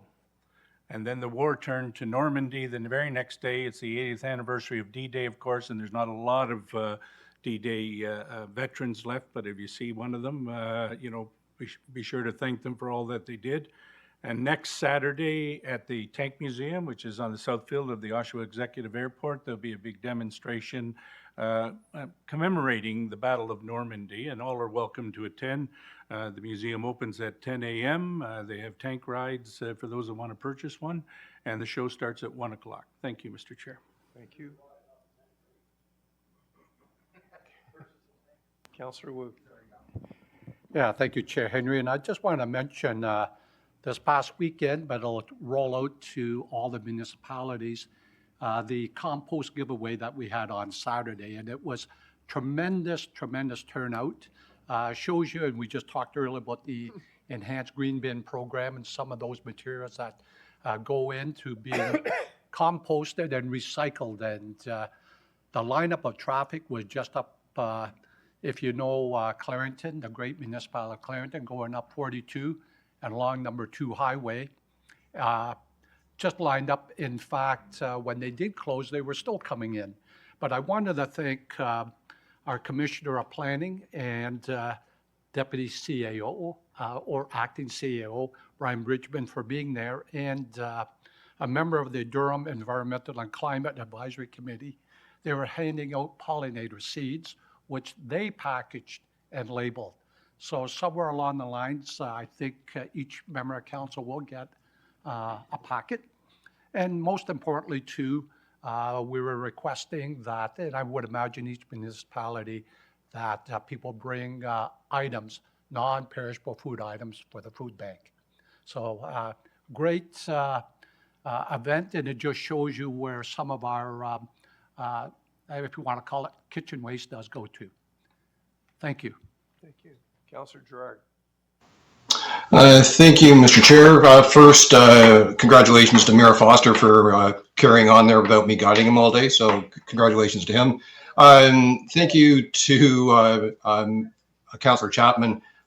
D-Day's near and dear to my heart, so I appreciate you bringing that up and that celebration that's happening coming up related to the D-Day efforts. And finally, I'd just like to bring up that the Uxbridge Prayer Breakfast was held last Wednesday. We're fortunate that we get to hear Mr. Dan Carter speak on a regular basis, but not everybody has that opportunity.